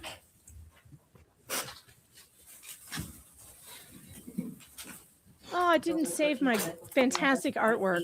Gosh darn it. Photos from July 11th. You recognize those? We're going to have to start all Yes, over ma'am. again. And who are those photos of? Emma Hernandez. The tender states it's in the clock ABJ this time. I love that the Your sorting. skills hat is kind of like lacked on that one, different. Megan. 30 minutes. Shut up. State something. I think these original pictures were, I'm sorry, I think these were from the ER. The 7-11, these were mine. Okay. And I think this was, I believe, the aunt's hands in That's this a one. And then fantastic these are my hat. pictures. I'm sorry. 4A, the set of exhibit 4 was from the ER. Yes, I apologize. And the set of 5 Is five our pictures. is- Yeah. Oh, what Yes. just happened? I lost my. All right. Oh no. And have you had a chance to review both? Yes. Okay. Yeah. And what do those photos show? From the ER, it just shows her legs extended out and shows what appears to be marks on the left leg. And then the second picture is her picture with her feet up and her face and the marks to the bottom of the feet. There is one of, I believe, just her left leg that shows a mark to the posterior part of the foot, one of the right foot. There's some of the right leg, left foot. This is from the ER. Permission to publish. Oh, You may. stop moving. What is with her frantic looks? Why is she looking like I a don't know. I don't know, She but was now like- the TV is getting it. Now the TV. Da-da-da-da. Oh no. I lost my controls. Oh no, we have to take the witch stuff down. Aw. All right. So what are we looking at here? This picture is in the emergency room. It is of her right tibia. which is the right lower part of the leg from the knee to the ankle. And they're looking at the discoloration of her skin. And then 4B, what are we looking at here? This is of the left foot, and it's the discoloration of the heel and the medial part of the foot. What about here? This appears to be the right foot and the discoloration of the foot. Yeah, but Little baby feet are so cute. I know. But I want to know, how would you get this sort of bruise from abuse in the first place? Are we beating? That's what I was saying. With bamboo sticks? Like what? Like, are they taking the baby's feet and like what are you even suggesting here? Well, and I'm struck by the fact that and I've had 6 kids. If I saw some of those marks, I'd think she might have eczema or a rash or that I got the detergent wrong. Those aren't reading as clearly as bruises to me. So your first thought would not be who did this. Like you wouldn't think which older sibling did this. Like what you would be like, oh, what's going on within the baby? Yeah. I mean, that would be I would figure allergies. I wouldn't think broken bones or a fracture. I would think, oh gosh, have I changed soaps or what? And remember, this is with Tony and Tuck. Right. So she wakes up like this and they immediately are like, oh, something now we know more things are going on with Emma. This in some ways for them was kind of like, great. Now we can get more testing and get something done. And they brought in dermatology for this. That's crazy. I don't understand how bruises, they are going to have to explain to me how, as a member of the jury, what kind of abuse causes this bruise? What kind of abuse are we talking about? Like, because that's not what I'm thinking when I see this on the baby. No. Yeah. But I do want to put my mouth on those feet though. Oh, it's like little kippies. You just want to baby so feet. Cute. I just want to chew on those toes. Don't clip that. Don't do it. Do not clip that, chat. Can I stand? This is I'm sorry. This bad chat. That looks like eczema.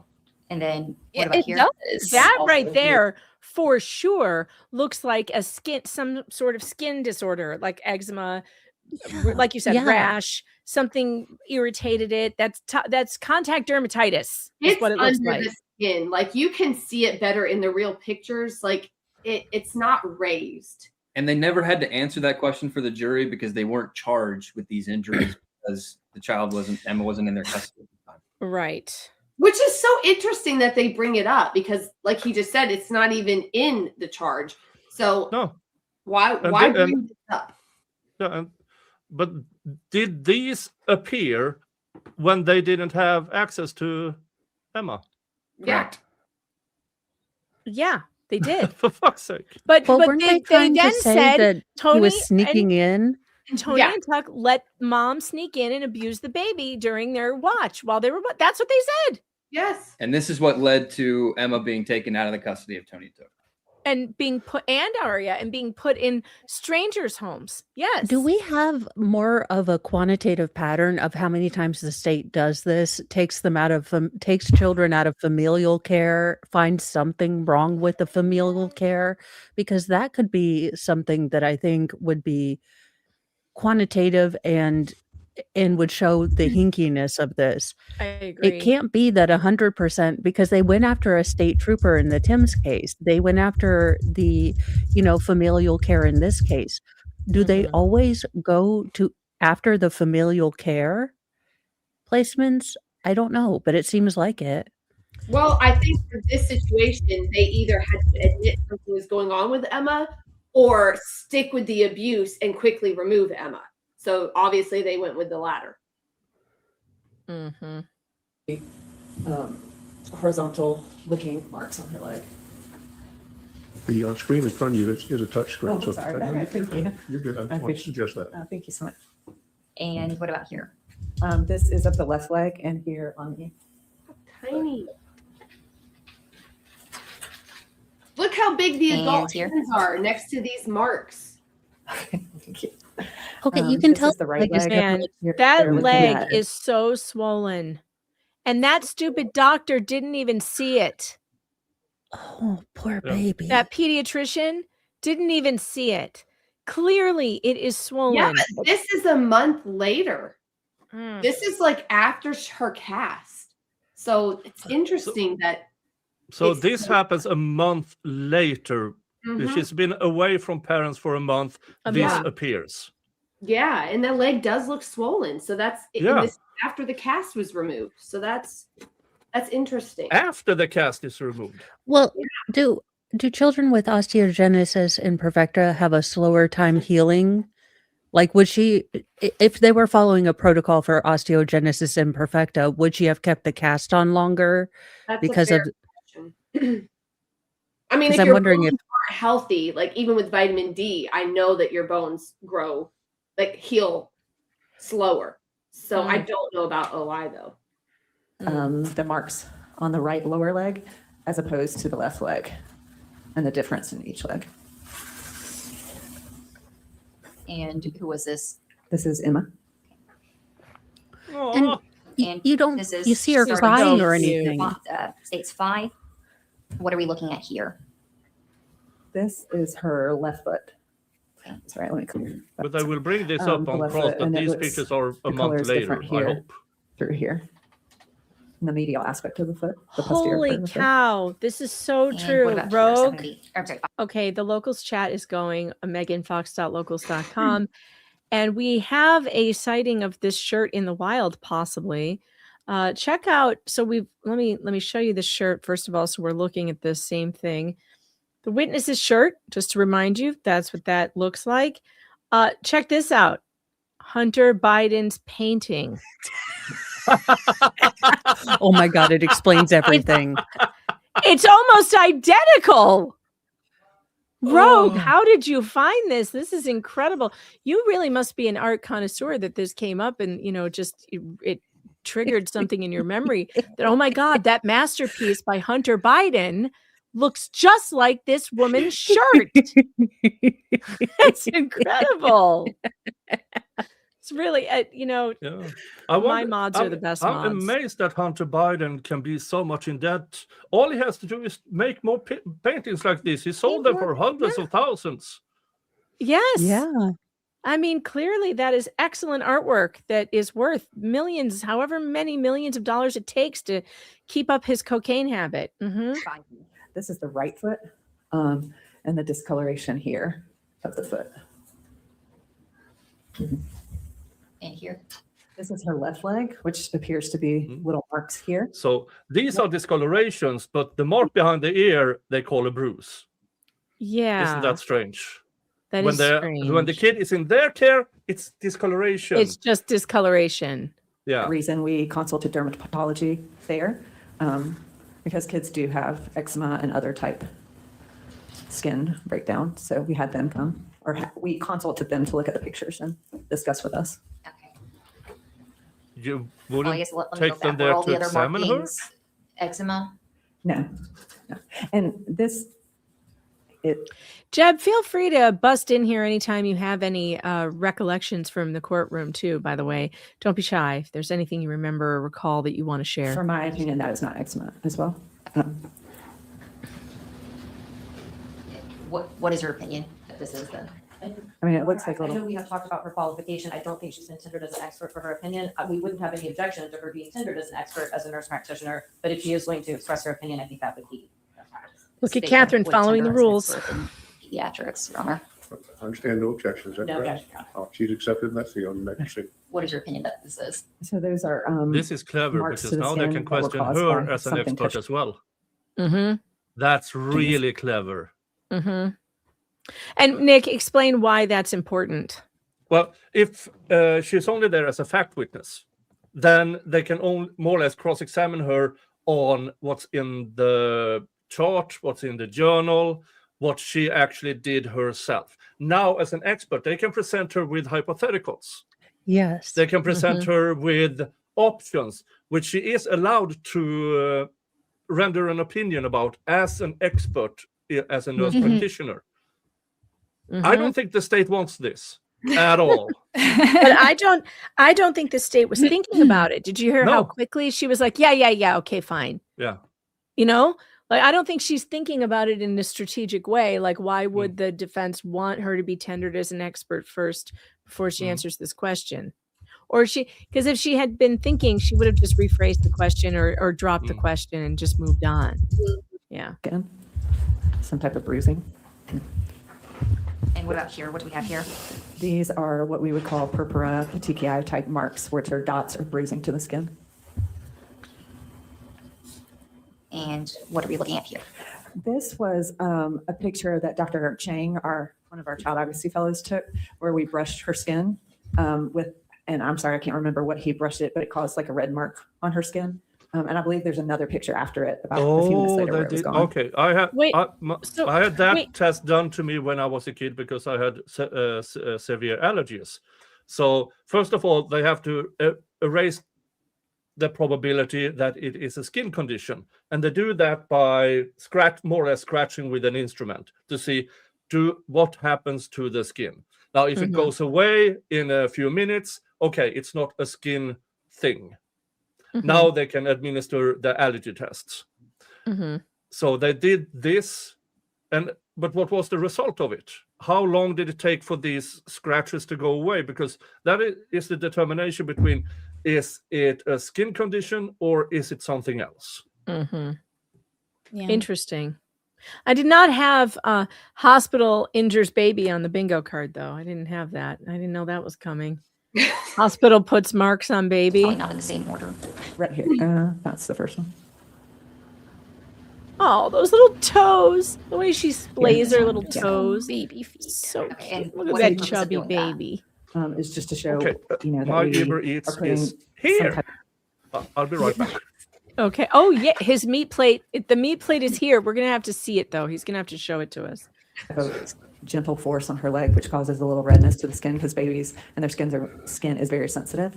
But as you see in this picture, minutes later at the end of our exam, it was gone. Okay, that's what Nick was just talking about. Now, what is the purpose of taking photos of bruising the day before and then a day after? Because if you've ever had a bruise, it changes quickly. The color will look different. It may be bigger. It may be more, more purple. Acute injuries, sometimes you don't see the bruise at first. And in this case, are you familiar with acrocyanosis? Yes. Was any of that acrocyanosis in your opinion? And why is that? Because it doesn't look like acrocyanosis. I mean, typically acrocyanosis, the whole foot is this color. And it's not in small markings where.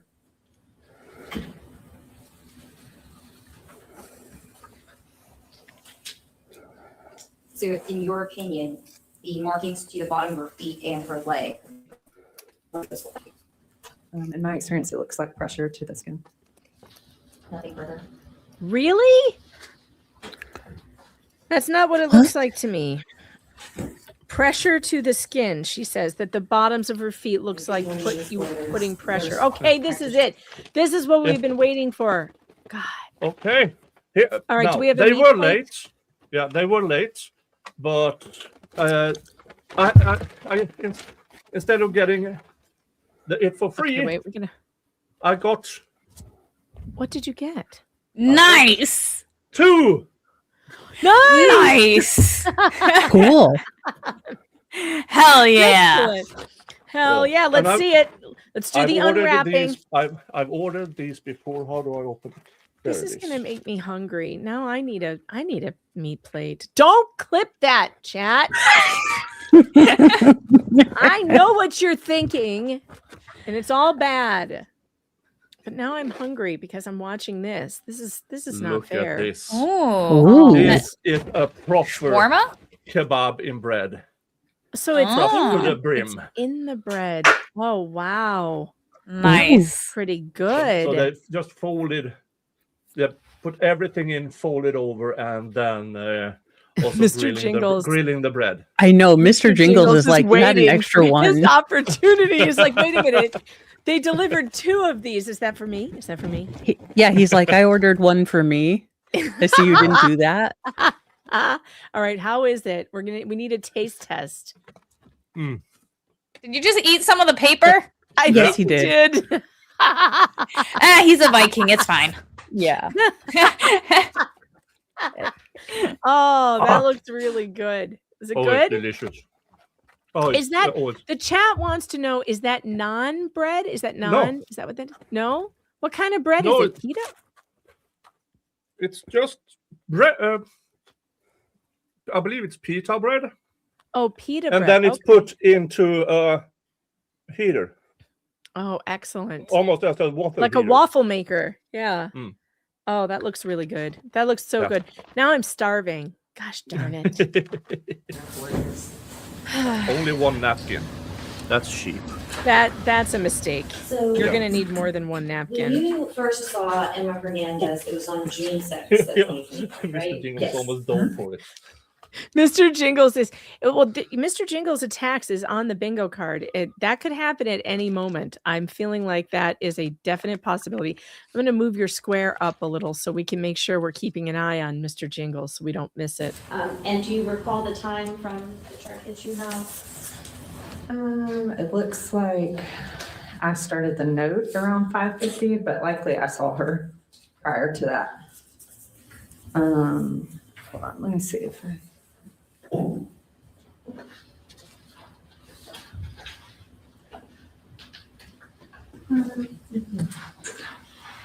Okay, so on my note, I arrived at 4:30. I was called at 4:20. And so when you were called, that's what you were discussing with the state about you being called in as a consult with the trauma team, right? Yes, ma'am. Okay, and so at that point, you were already advised that there were concerns for non-accidental trauma, right? We were called because there were fractures. Okay. So no one told you? Well, That there were to be concerns? clear, so you were called because there were fractures, and you're called anytime there's fractures in a child under 2 years old, right? Yes, or any child for that matter. But was there any specific conveyance of a concern to you for non-accidental trauma by any of the folks that you were speaking with? I don't honestly remember that conversation that I had over the phone with the ER doctor, but typically. What is the way this? they call us is they say. Let me 8 testify years old. from behind my shoulder. Does Yes, that is a very strange posture that she has taken on. The witness I'm has gonna do taken the rest on. of the stream like this. Okay. Oh my goodness. So the shirt does have a purpose as camouflage. It's just not anything camouflaging in nature. Which means it's not really camouflage. Yeah, but you can only hide in the Perfect. grandmother's home. Fair point. So Gosh, that hurts my neck. When you saw, had you already reviewed the x-rays when you saw Emma, or did you just kind of go in fresh to see?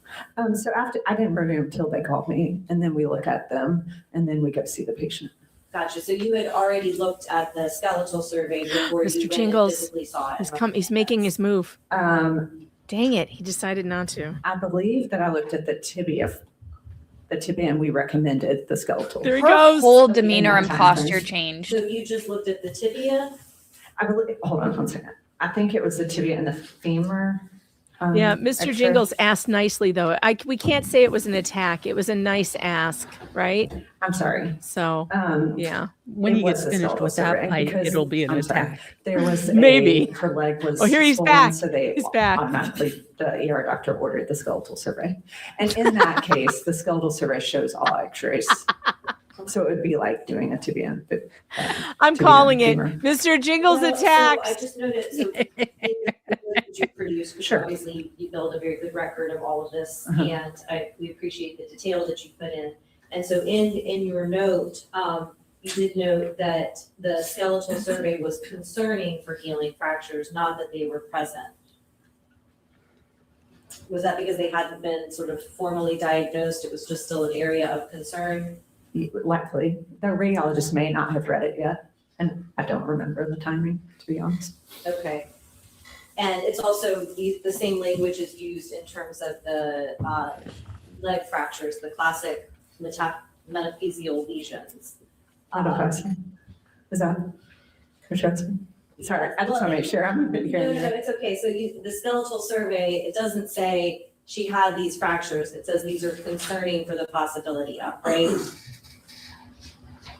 On the skeletal survey impression, it says classic metaphyseal lesions, healing fractures. Well, I'm sorry, I guess I don't understand what you're asking. I'm looking at your consult notes from when you visited with Emma at 4:30. Okay. So that information regarding the skeletal survey is something that you had when you went in to meet with and examine Emma Hernandez, right? Yes, yes. All right. So the exam that you conducted, what was Mrs. Hernandez present at the time? I don't remember who was in the room. I feel like they were both in the room, but I don't remember that. Sorry.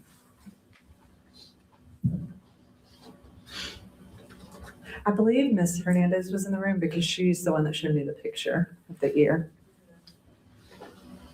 But I can't remember if Mr. Hernandez was.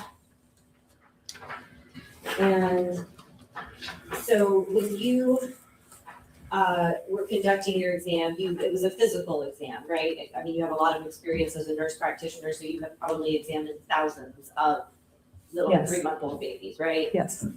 So you made some notes about the primary and secondary survey.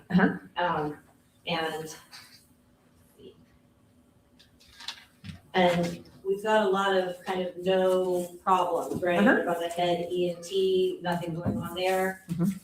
And then the eyes, nothing going on there, right? Correct. And that's important because you've got, if there is a neurological issue going on with some kind of brain damage, you often see it in like the way that pupils react to the different sizes. Sometimes. But is that one of the reasons they'll do an eye exam? She's yelling it again. She's behind her shoulder. What? Or damage? Yes. I think she's hiding. She's trying to hide. And then she's crunched in on herself. And nothing going on with her spine or her trachea or any deformities there, right? No, ma'am. Are those sleeves just that puffy? There's nothing going on. No, she's completely shifted. What is with the Little House on the Prairie theme we have going in this trial? We had Nellie Olson, and now we've got Puff Sleeve Mary here. What is happening? I'm starting to think it's all these CPS workers that are cat ladies with also Little House on the Prairie obsessions. And oh my God, that's how we can profile and catch them all. We just have the world's ugliest dresses, the pilgrim dresses. They come in, the trap closes, and we send them to Guam. Yes. And then it capsizes. Sticky Widget says because child abusers typically say, hey, look at this other injury you haven't noticed yet.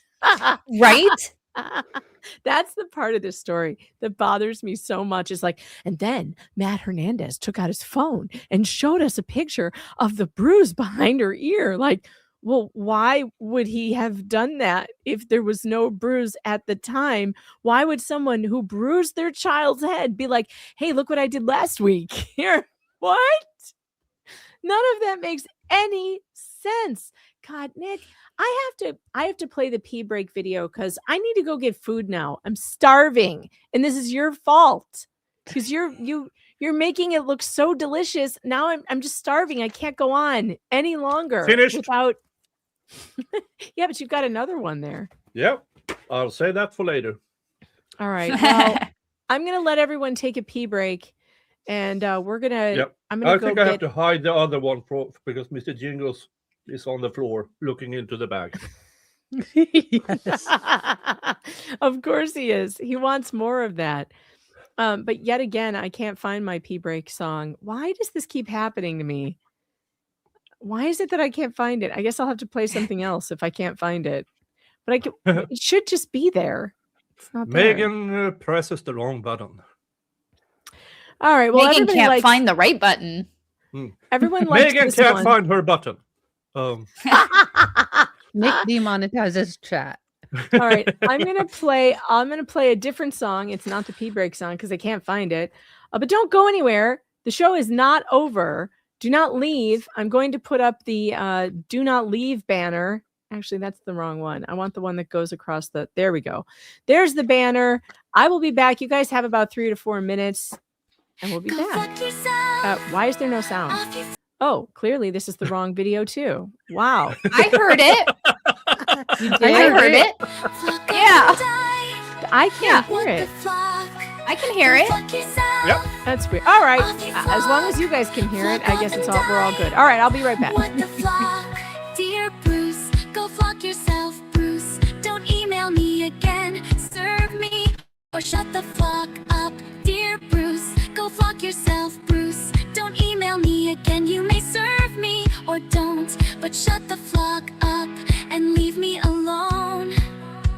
All the best, all the best, all the best, all the very, very best. Megan Fox, go flock yourself. Off you flock, flock up and die. What the flock? Go flock yourself. Off you flock, flock up and die. What the flock? Dear Bruce, go flock yourself, Bruce. Don't email me again. Serve me or shut the flock up. Dear Bruce, go flock yourself, Bruce. Don't email me again. You may serve me or don't, but shut the flock up and leave me alone. All the best, all the best, all the best, all the very, very best. Megan Fox.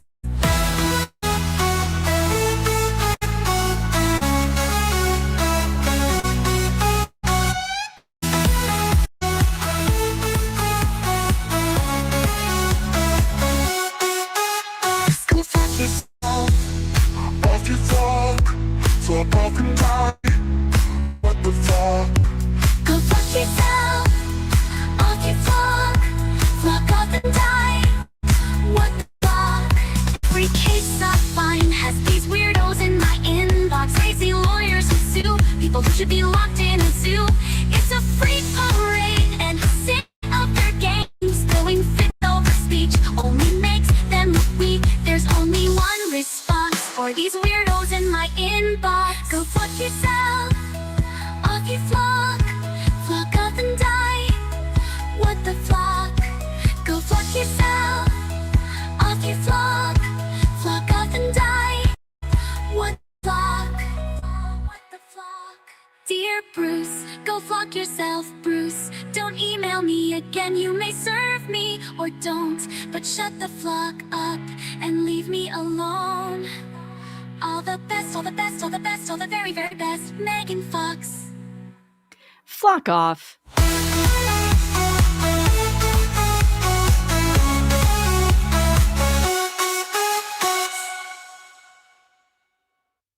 Go flock your sky. Off he flocks, flock off and die. What the flock?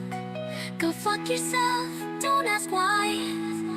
Off you flock, flock this guy. Go flock yourself. Off you flock, flock off and die. What the flock? Go flock yourself. Off you flock, flock off and die. What the flock? Go flock yourself. Off your flock, flock up and die. What the flock? All the best, all the best, all the best, all the very, very best. Megan Fox.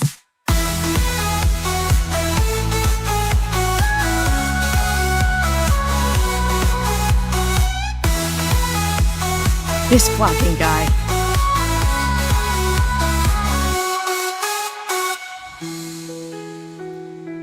Flock him, flock them, flock everybody. Off you flock.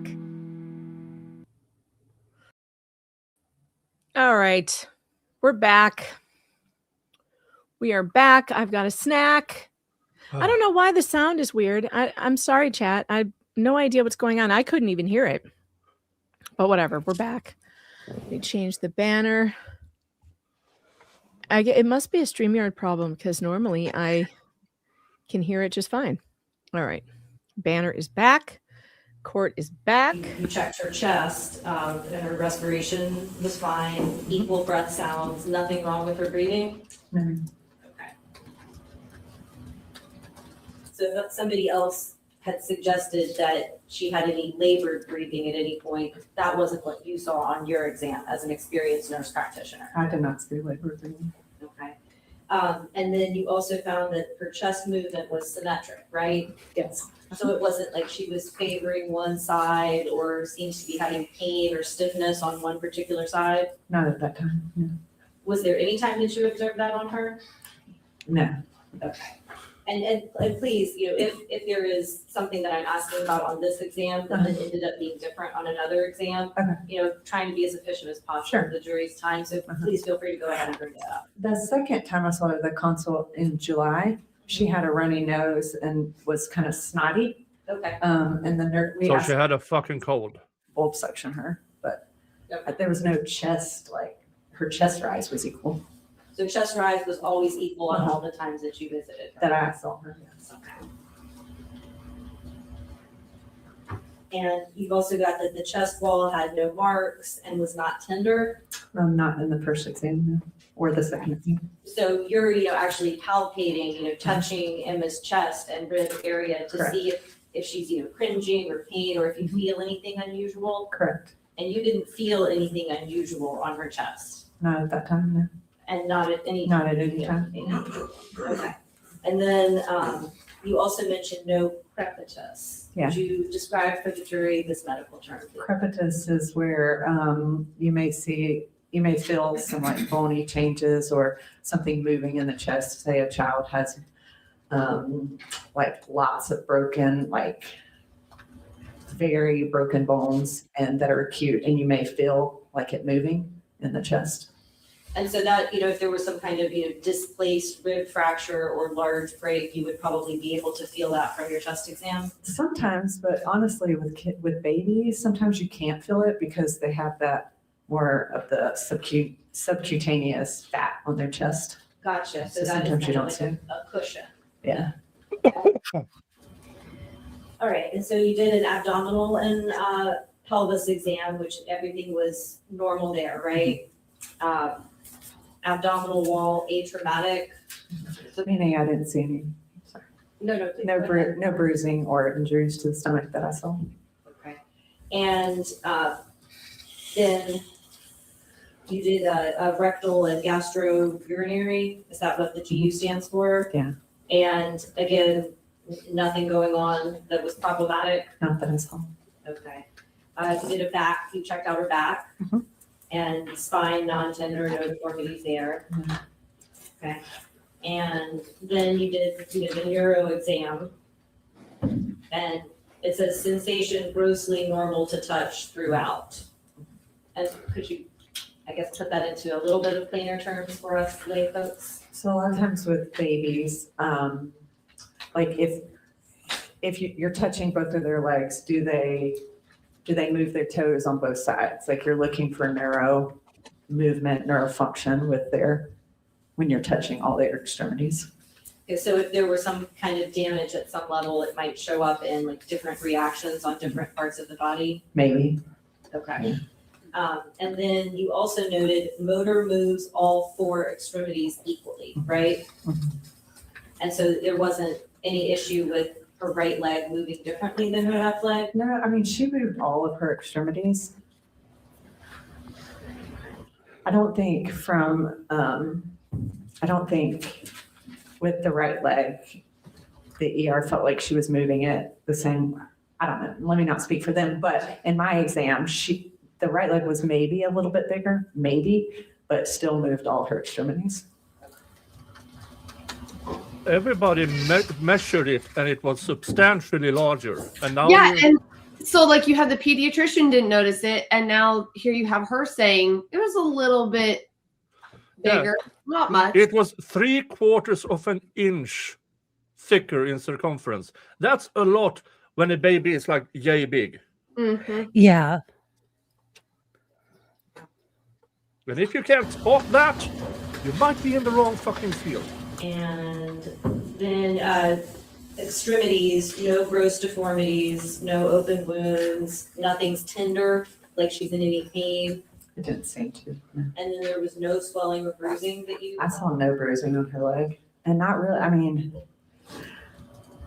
swelling in a baby is hard, especially on their legs, because they have a lot of fat there. So what is abnormal, what is not? Don't you fat shame a baby. How dare you? I love, she was like, thick thighs save lives, even in babies. How dare you? By the way, don't worry, chat. I spotted the fake mod in the chat. I took his wrench. You don't have to worry about just J-Hip fake modding the stream anymore. I felt He bad has no because he's wrench like, anymore. send me a link. And I'm like, I don't know how to do that.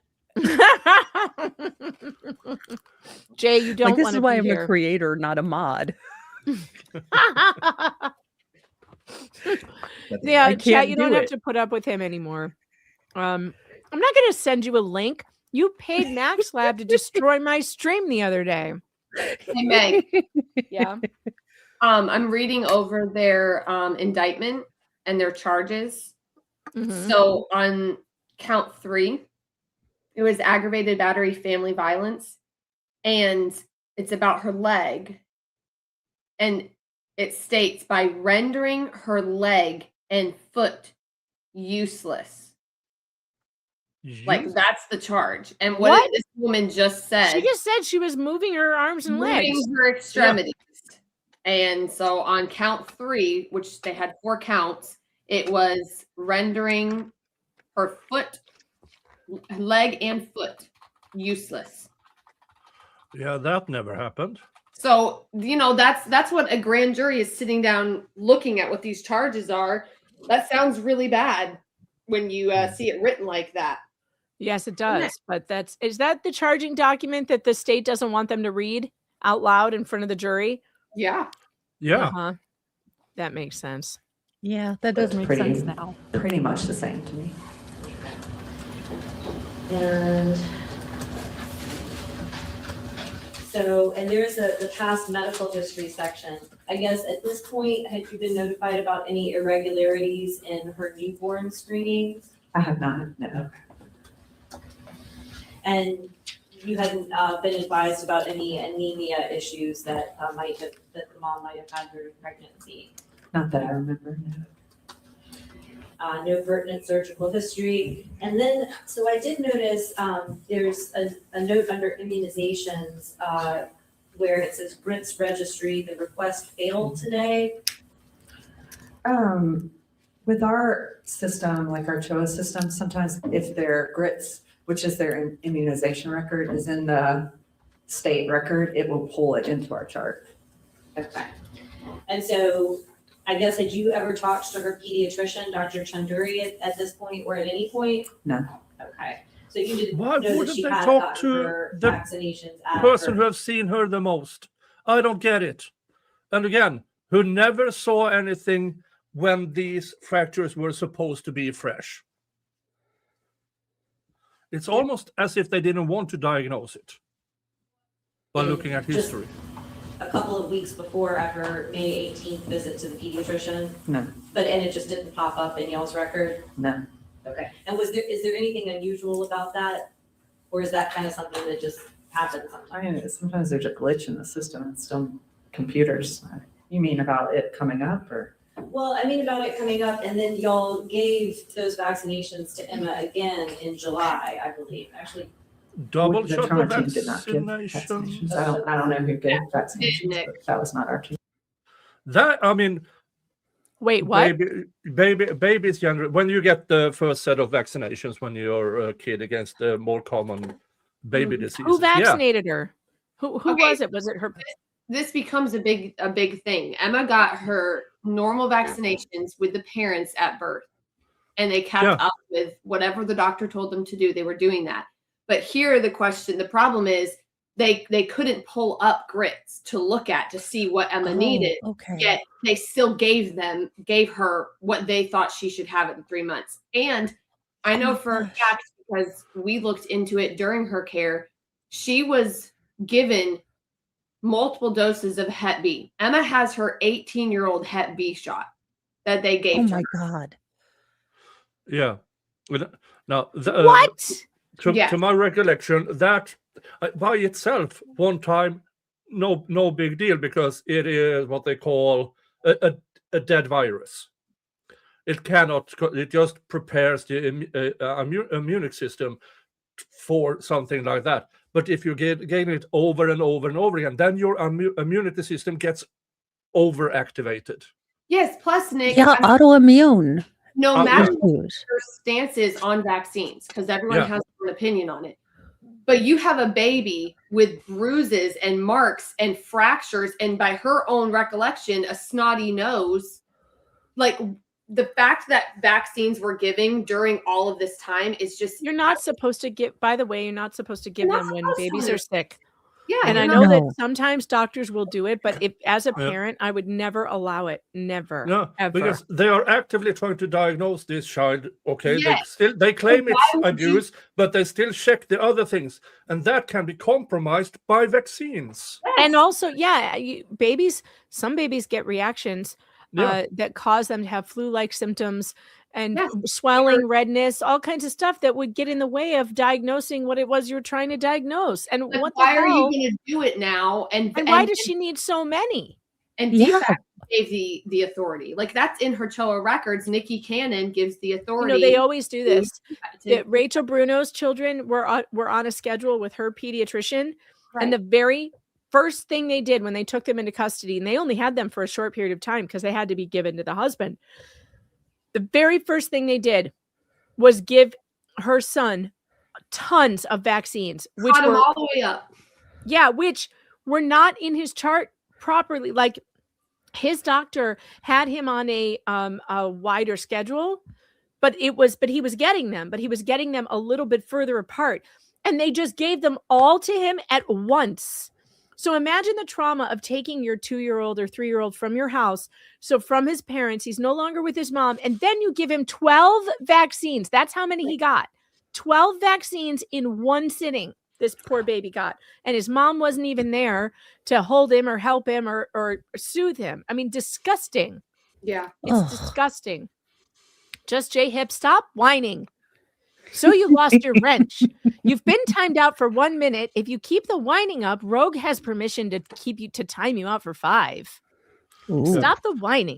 Yeah, and remember, if you're timed out too many times, your chats will not appear.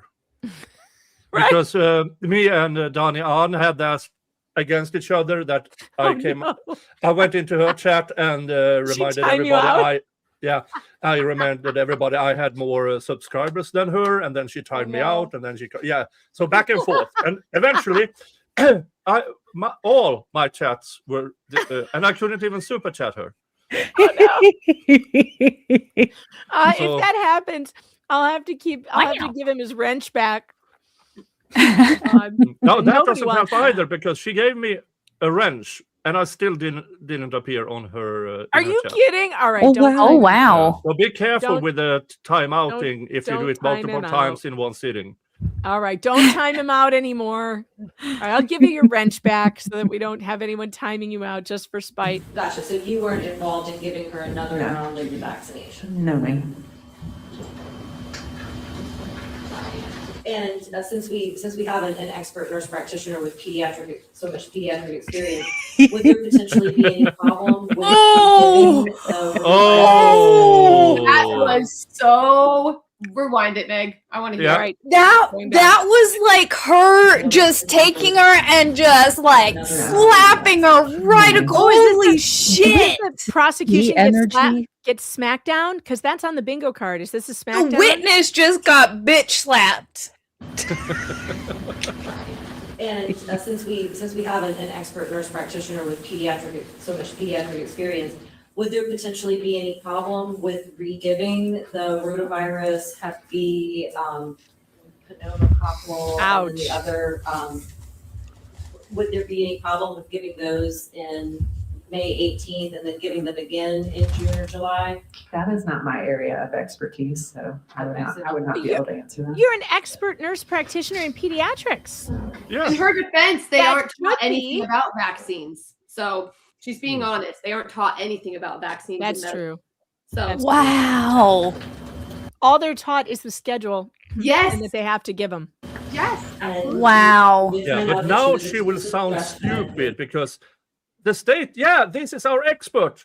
Yeah. And for every question she can, it's not my area. It's not my area. I don't know this. I don't know that. She sounds more and more stupid. Yeah, the people who make it, the people who create the vaccines, it's their expert. But for a nurse practitioner to say that's not my area, that's terrifying. Yeah. Yeah, it is, because that means they don't have any knowledge of the risks, and why should they be administering something that they don't have knowledge of the risks, and or whether she should know as a nurse practitioner whether it's safe to give a repeat of a certain vaccine in a certain time frame. There are recommendations attached to every vaccine. Yeah, and by the way, it's on the fucking label.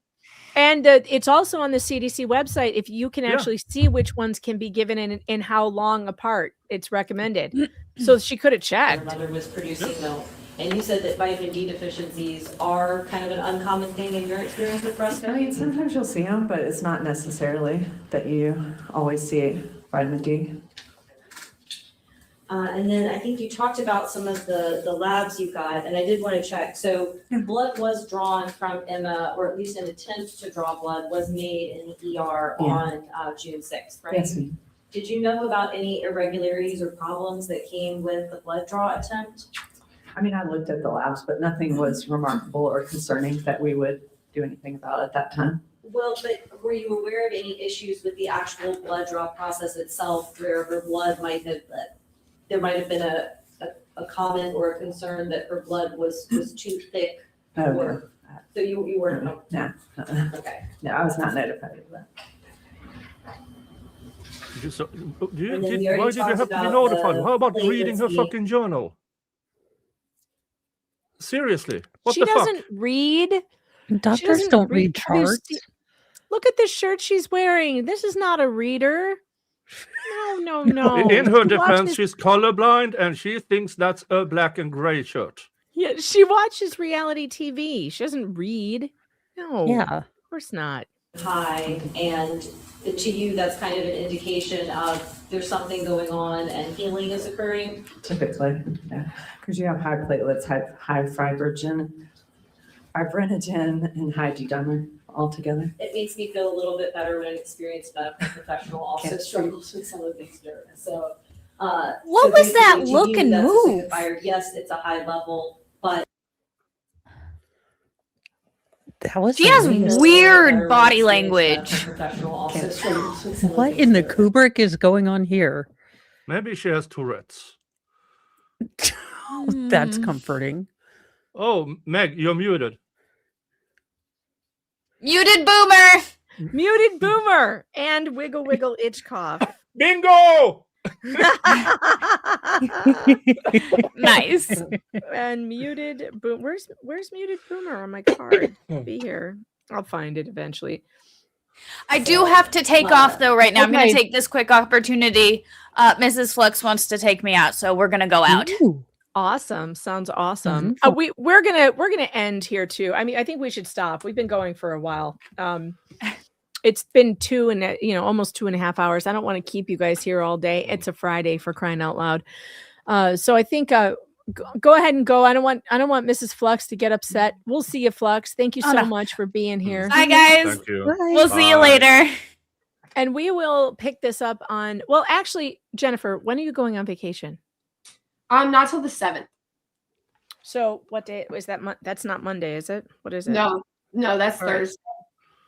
All right, so we'll pick this back up on Monday. And then what we will do is you're going to be gone for how long? 7th through when? Through the 15th. All right. So that week, what I'm going to do is I'm going to take time off from the Hernandez trial so that Jen can be back with us when we start it up again. But I'm planning on doing a couple of streams that week with, I'm going to get a hold of Carrie Timms and see if she can come on and talk about her book. I also would love to have Catherine Bernard come on if she could and talk about both of these trials. So I'll reach out to her and we'll do that.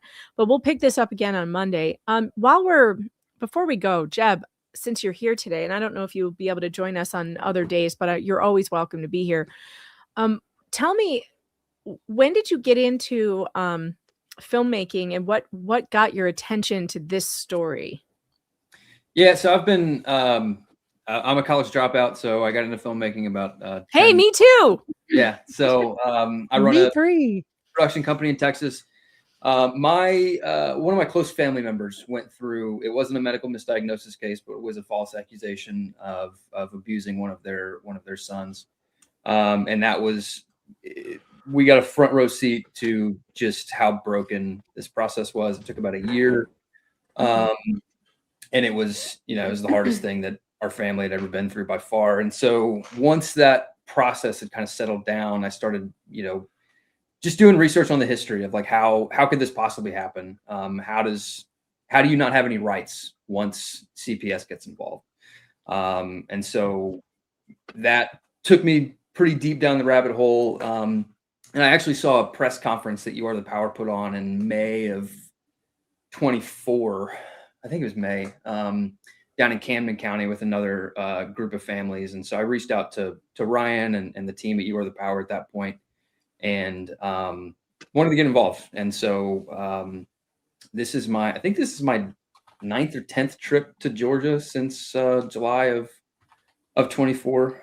And so it's just kind of cascaded into the biggest project. How many families have you followed for your documentary?